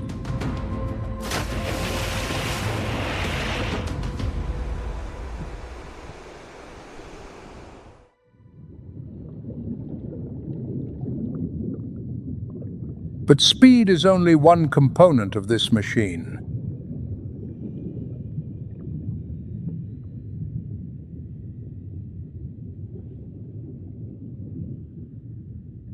Along the snout of the great white, thousands of tiny pores house sensory organs called the ampullae of Lorenzini, capable of detecting electrical impulses as faint as 1/1000th of a volt, generated by the muscles of nearby prey.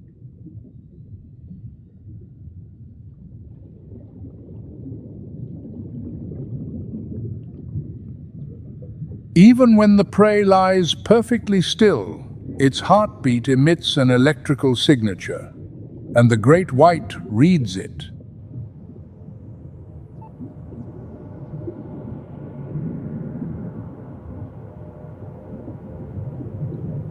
Vision, hearing, electroreception, touch. The great white shark is a complete early warning system honed by 400 million years of evolution.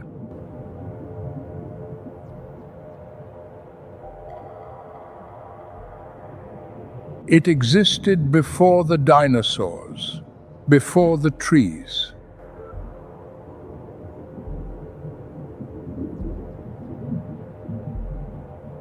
Its auditory system detects low-frequency vibrations from over a mile away.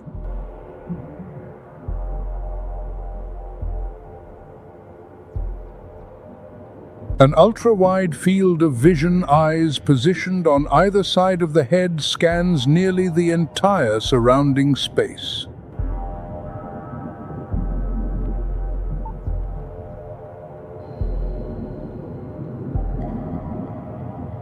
Its teeth, roughly 300 active at any given time, arranged in 5 to 7 rows, are serrated triangular blades.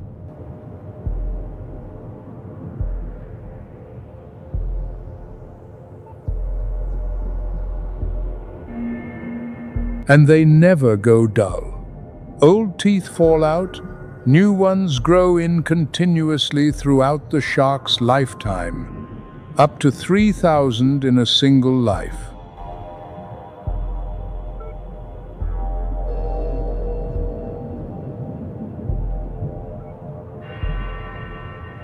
With large prey such as elephant seals or sea turtles, the great white does not bite to kill immediately.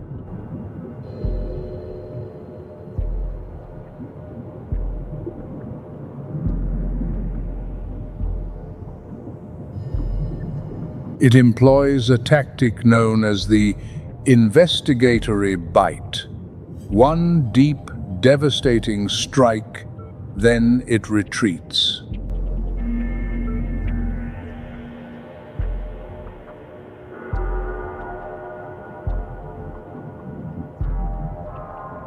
It waits for the victim to bleed, to weaken. Then it returns to finish, cold, calculated. No energy wasted.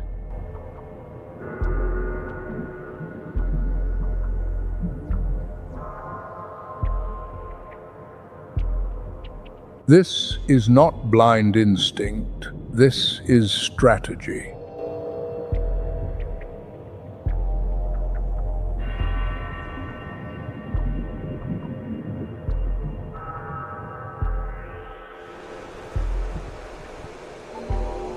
Off the coast of Guadalupe Island, Mexico, researchers have observed great whites returning to the same hunting grounds year after year, evidence of a remarkable spatial memory.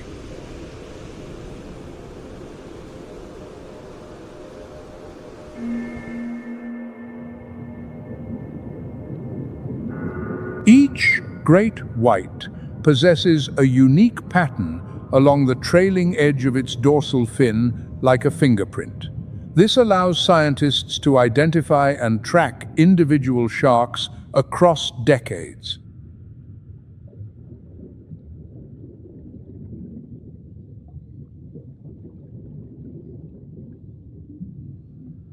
The great white is a solitary creature.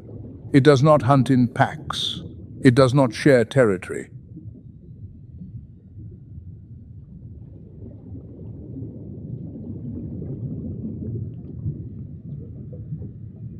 The world of the great white is one of calculated solitude. No allies, no family, only itself and the sea.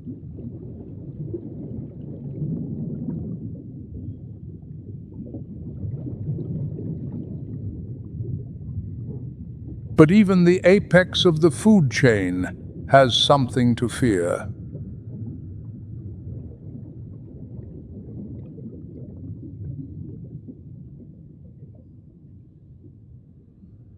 The orca, the killer whale, when orcas appear, great whites vanish. Not a tactical retreat, a flight.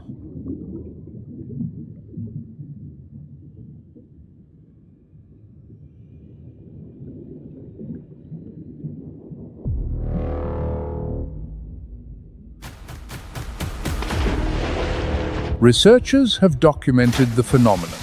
After an orca kills a great white and consumes its liver, a massive organ, rich in oil, accounting for roughly 1/4 of the shark's total body weight, the entire local population of great whites abandons the area and does not return for weeks.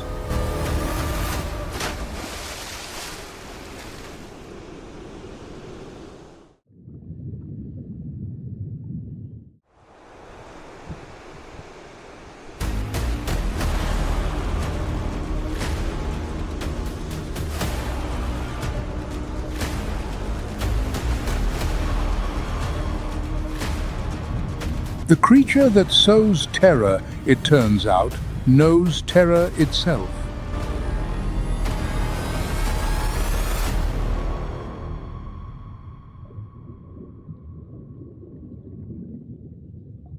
At the edge of a coral reef, the shadow of a great white glides past. Below, a creature 20 times smaller senses the threat through vibrations in the water, through the darkness sweeping overhead.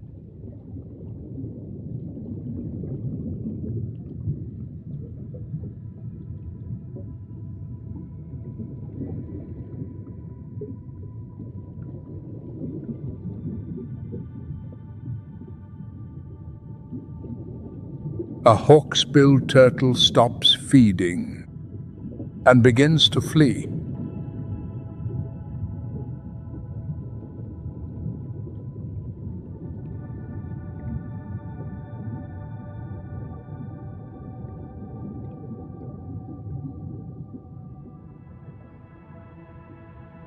The hawksbill, one of the most beautiful and most critically endangered sea turtles on Earth. IUCN classification: critically endangered.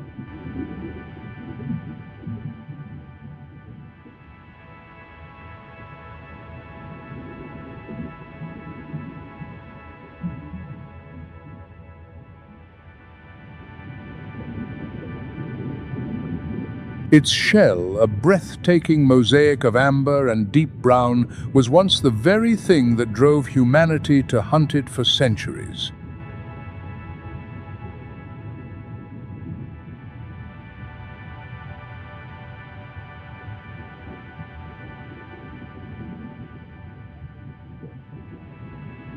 A mature adult weighs roughly 175 pounds, with a shell measuring 26 to 37 inches in length.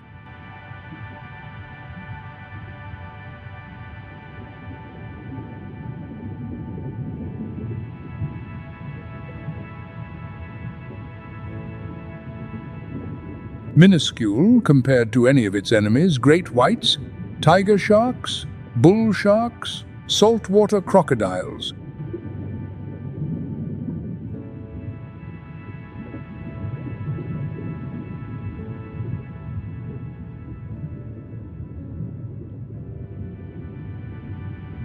But it possesses something its predators do not: the ability to thread through crevices in the reef that no large creature can follow.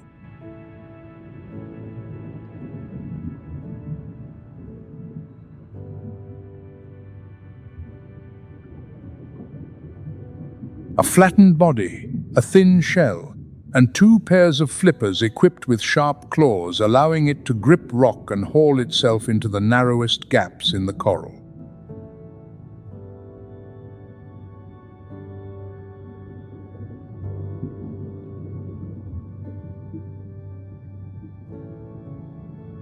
The hawksbill also plays a vital ecological role.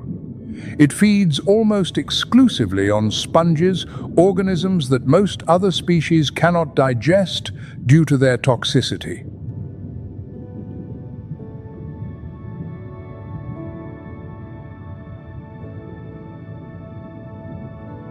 By controlling sponge populations, the hawksbill helps maintain the health of the coral reef. If sponges proliferate unchecked, they smother the coral, killing the entire ecosystem.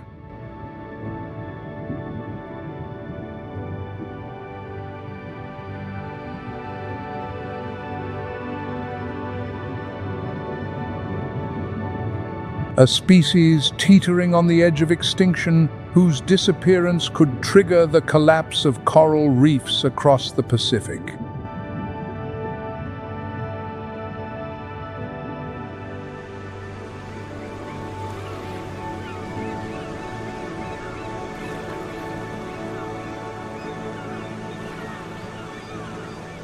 And there is one particularly extraordinary detail.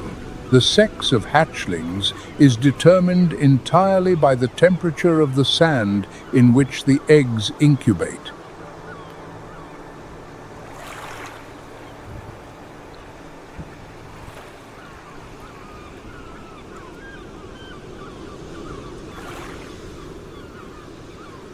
Warm sand produces females. Cool sand produces males. As global temperatures rise, the ratio tilts ever more dramatically toward females, threatening the long-term reproductive viability of the entire species.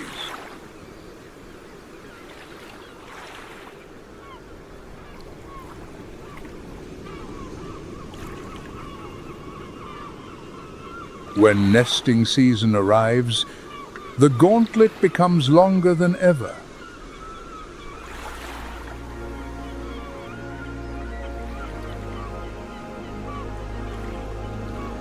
Only 1 in 1,000 hatchlings survives to adulthood.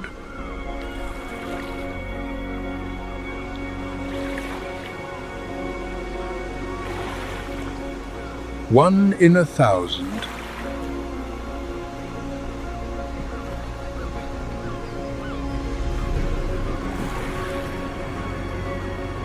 And those that do survive will repeat that epic journey for the rest of their lives, alone.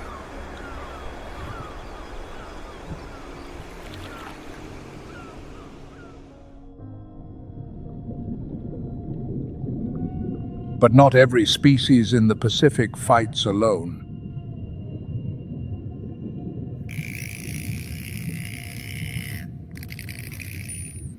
A few hundred miles from the Hawksbill's reef, a strange sound resonates beneath the waves, thousands of high-frequency clicks interspersed with distinctive whistles.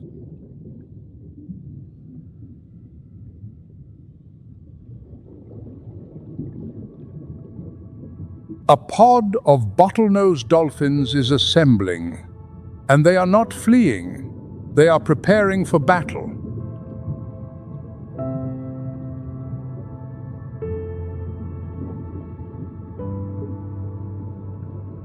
Measuring 7 to 13 feet in length, weighing 330 to 1,430 pounds, the bottlenose dolphin is the perfect antithesis of the hawksbill turtle.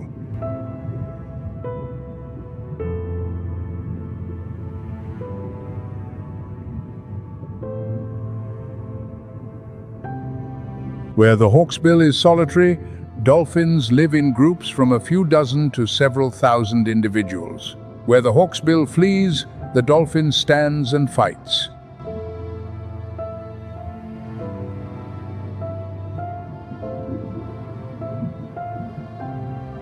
Their brain is among the largest relative to body size in the entire animal kingdom.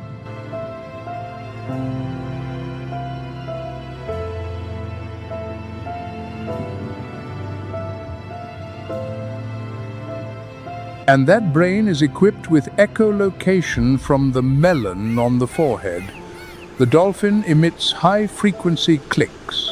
Sound waves fire outward, bounce off objects, return through the lower jaw, and assemble into a three-dimensional acoustic map.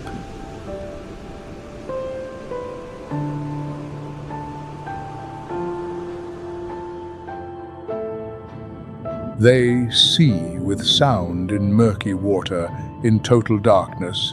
Echolocation never fails.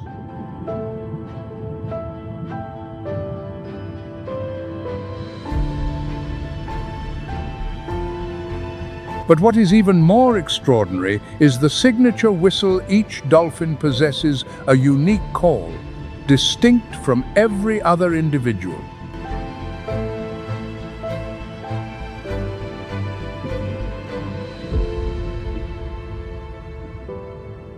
It is their name. Members of the pod call one another by name. When danger strikes, they whistle their names in warning.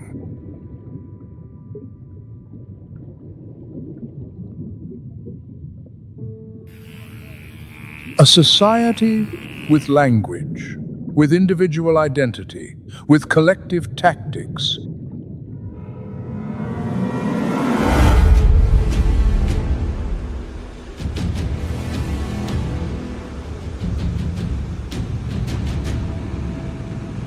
When they locate a school of fish, bottlenose dolphins do not simply charge in.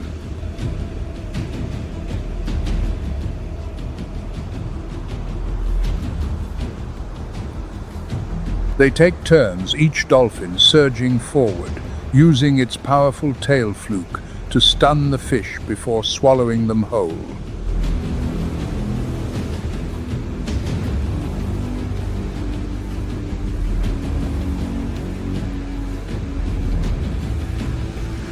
Every dolphin assumes a specific role: the herder, the encircler, the striker.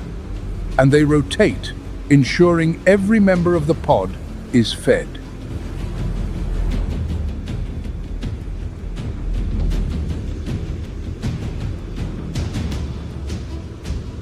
A complete military strategy executed by creatures with no hands, no weapons, only intelligence and mutual trust.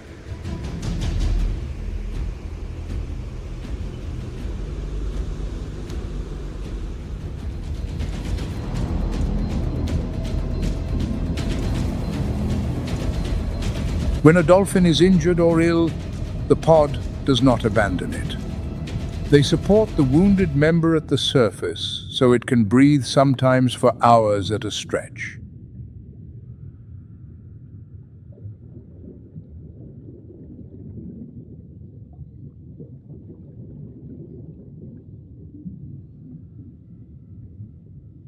In certain populations in Shark Bay, Australia, dolphins wrap their snouts in sea sponges when probing the sandy seabed for fish, a tool-use behavior passed down from mother to offspring across generations.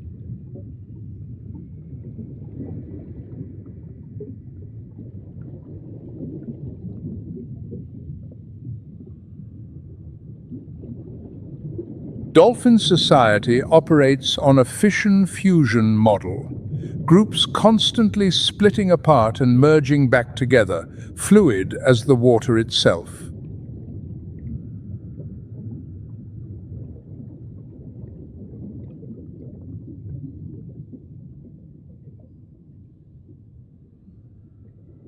There is no fixed territory.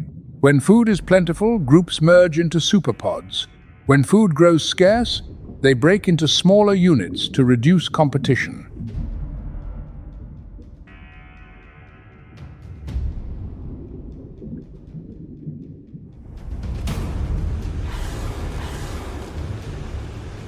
The orca, the killer whale, belongs to the same suborder, Odontoceti, as the dolphin, but is 3 times larger and hunts with even greater organization.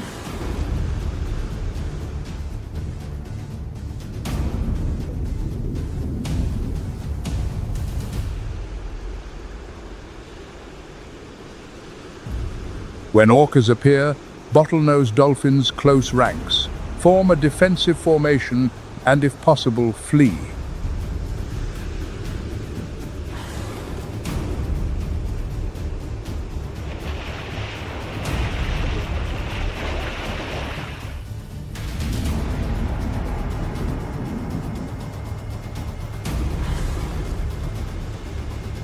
Same lineage, same intelligence, different size.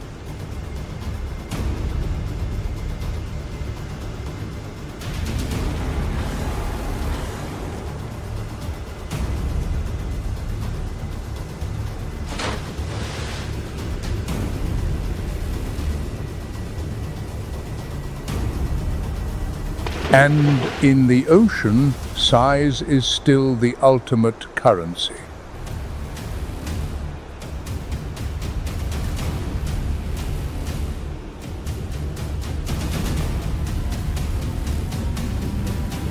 And perhaps the most astonishing detail of all, the bottlenose dolphin never truly sleeps.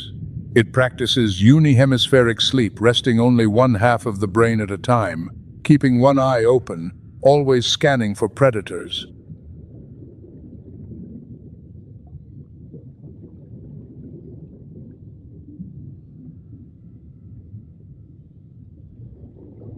A creature that is never fully off guard, because in this ocean, closing both eyes may be the last thing you ever do.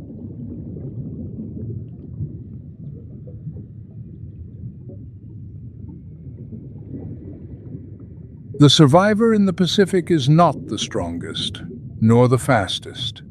It is the one that cooperates best.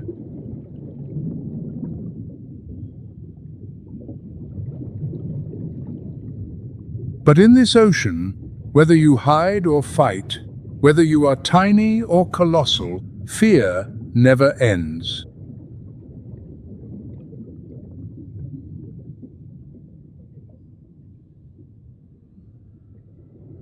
Because even the giant creatures weighing tons, stretching yards upon yards, must be afraid.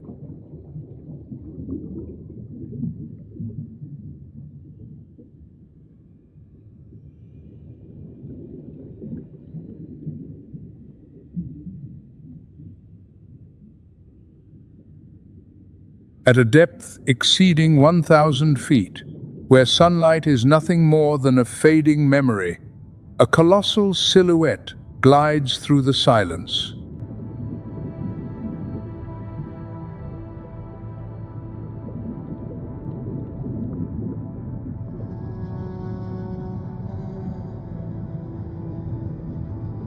Two wings spanning 23 to 30 feet wider than the wingspan of any bird alive.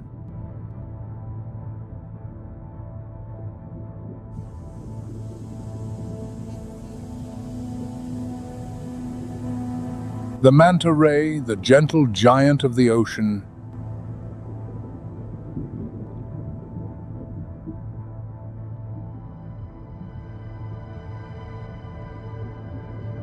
weighing over 2 tons, it is one of the largest fish on the planet.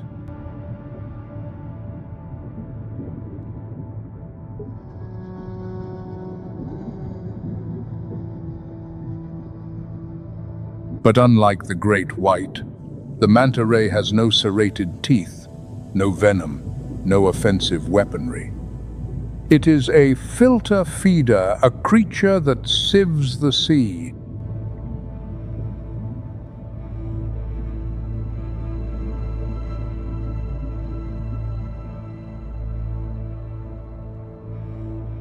It possesses the largest brain of any cold-blooded fish, a brain-to-body ratio that dwarfs those of all sharks, tuna, and swordfish.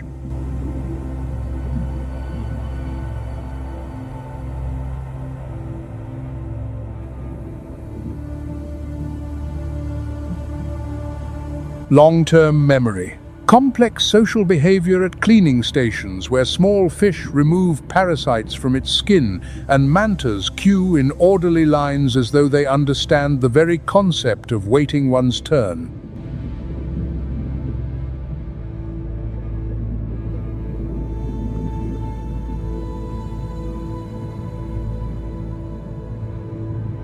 Some studies suggest that the manta ray may recognize its own reflection, a cognitive feat so rare it is shared only by great apes, dolphins, and elephants.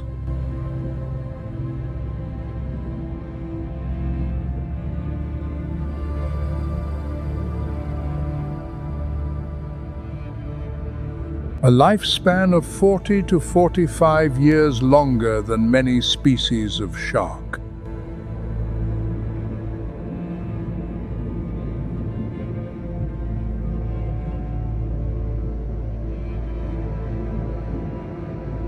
When feeding, the manta performs a barrel roll, spinning continuously through the water column to maximize the volume of plankton filtered through its gaping mouth.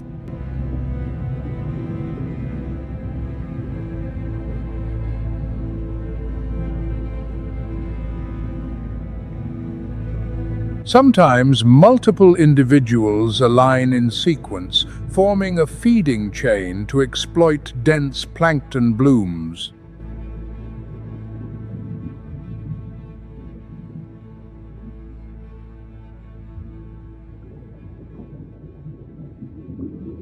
The currents generated by those enormous wings are powerful enough to sweep along small fish, shrimp, and even divers who venture too close.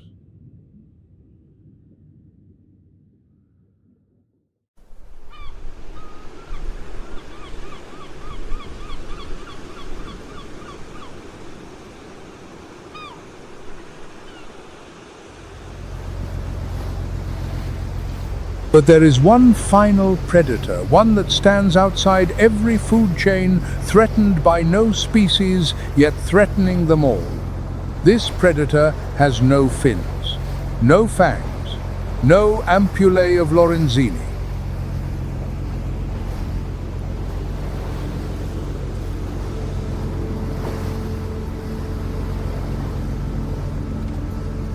The ultimate predator is us.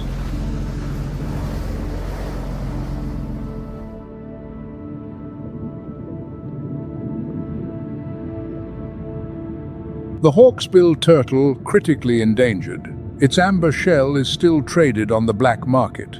Its nesting beaches are swallowed by resorts and drowned in artificial light that disorients hatchlings.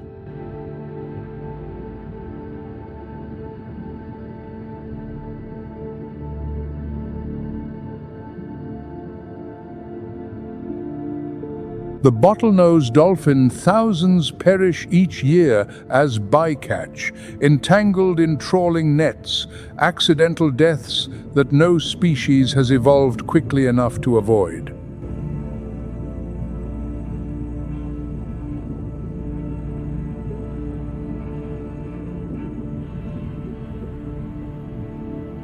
The manta ray, listed as threatened under the United States Endangered Species Act. Its gill rakers are harvested for traditional medicine, despite zero scientific evidence of any efficacy.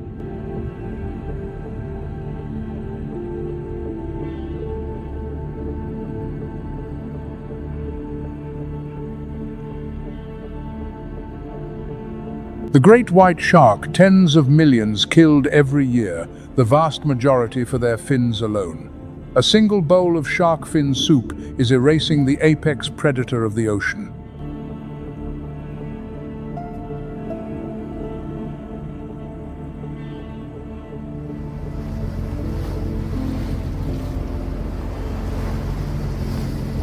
The Pacific is under siege from overfishing. Fish stocks depleted faster than they can replenish. Millions of tons of plastic drift across the surface and sink to the seabed, infiltrating the food chain from plankton to whale.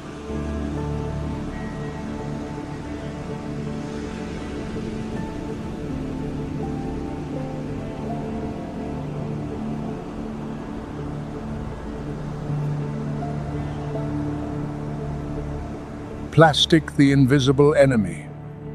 A single piece fragments into millions of microplastic particles, mistaken for plankton, ingested by small fish, accumulating in the bodies of large predators, and ultimately arriving on our own dinner plates.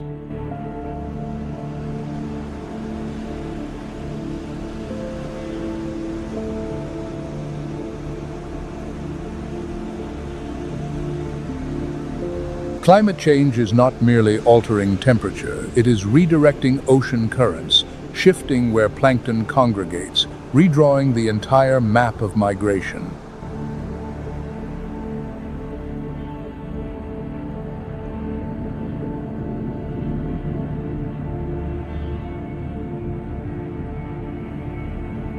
When the foundation of the food chain shifts, the entire ecosystem falters.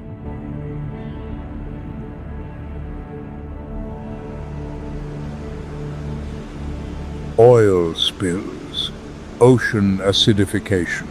Rising water temperatures trigger mass coral bleaching, the homes of thousands of species vanishing in a matter of weeks.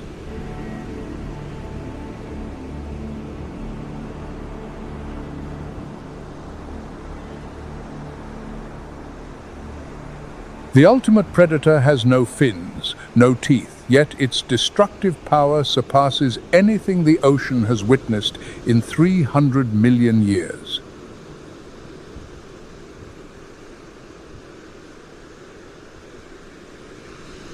And nothing escapes.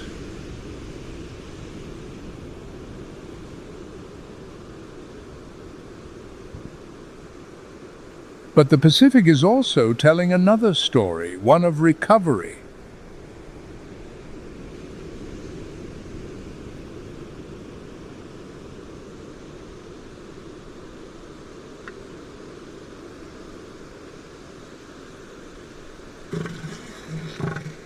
The elephant seals have returned. Marine protected areas are expanding. In Raja Ampat, Indonesia, the beating heart of Pacific biodiversity, indigenous communities have established no fishing zones.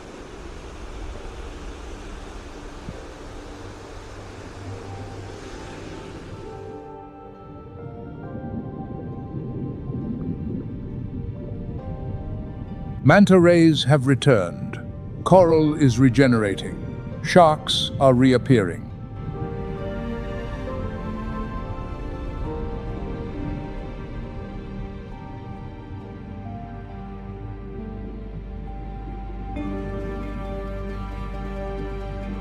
Living proof that when humanity becomes a guardian instead of a hunter, the ocean answers.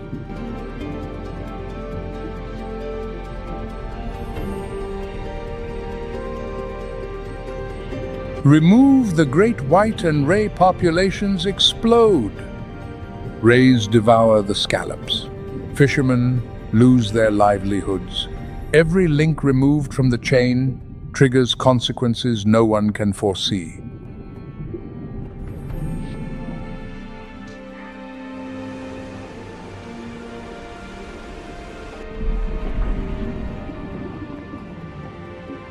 The question is not whether nature can recover. Nature always can if given the chance.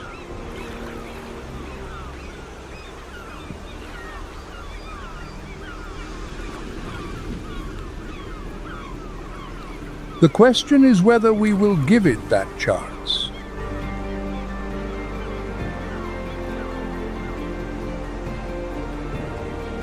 Every drop of water holds a story.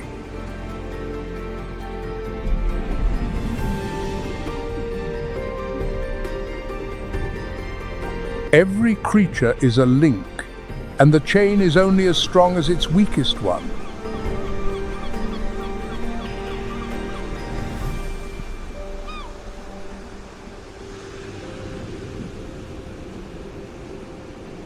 If we break that link, the entire chain collapses. If we hold it, the ocean will continue telling its story, as it has for hundreds of millions of years.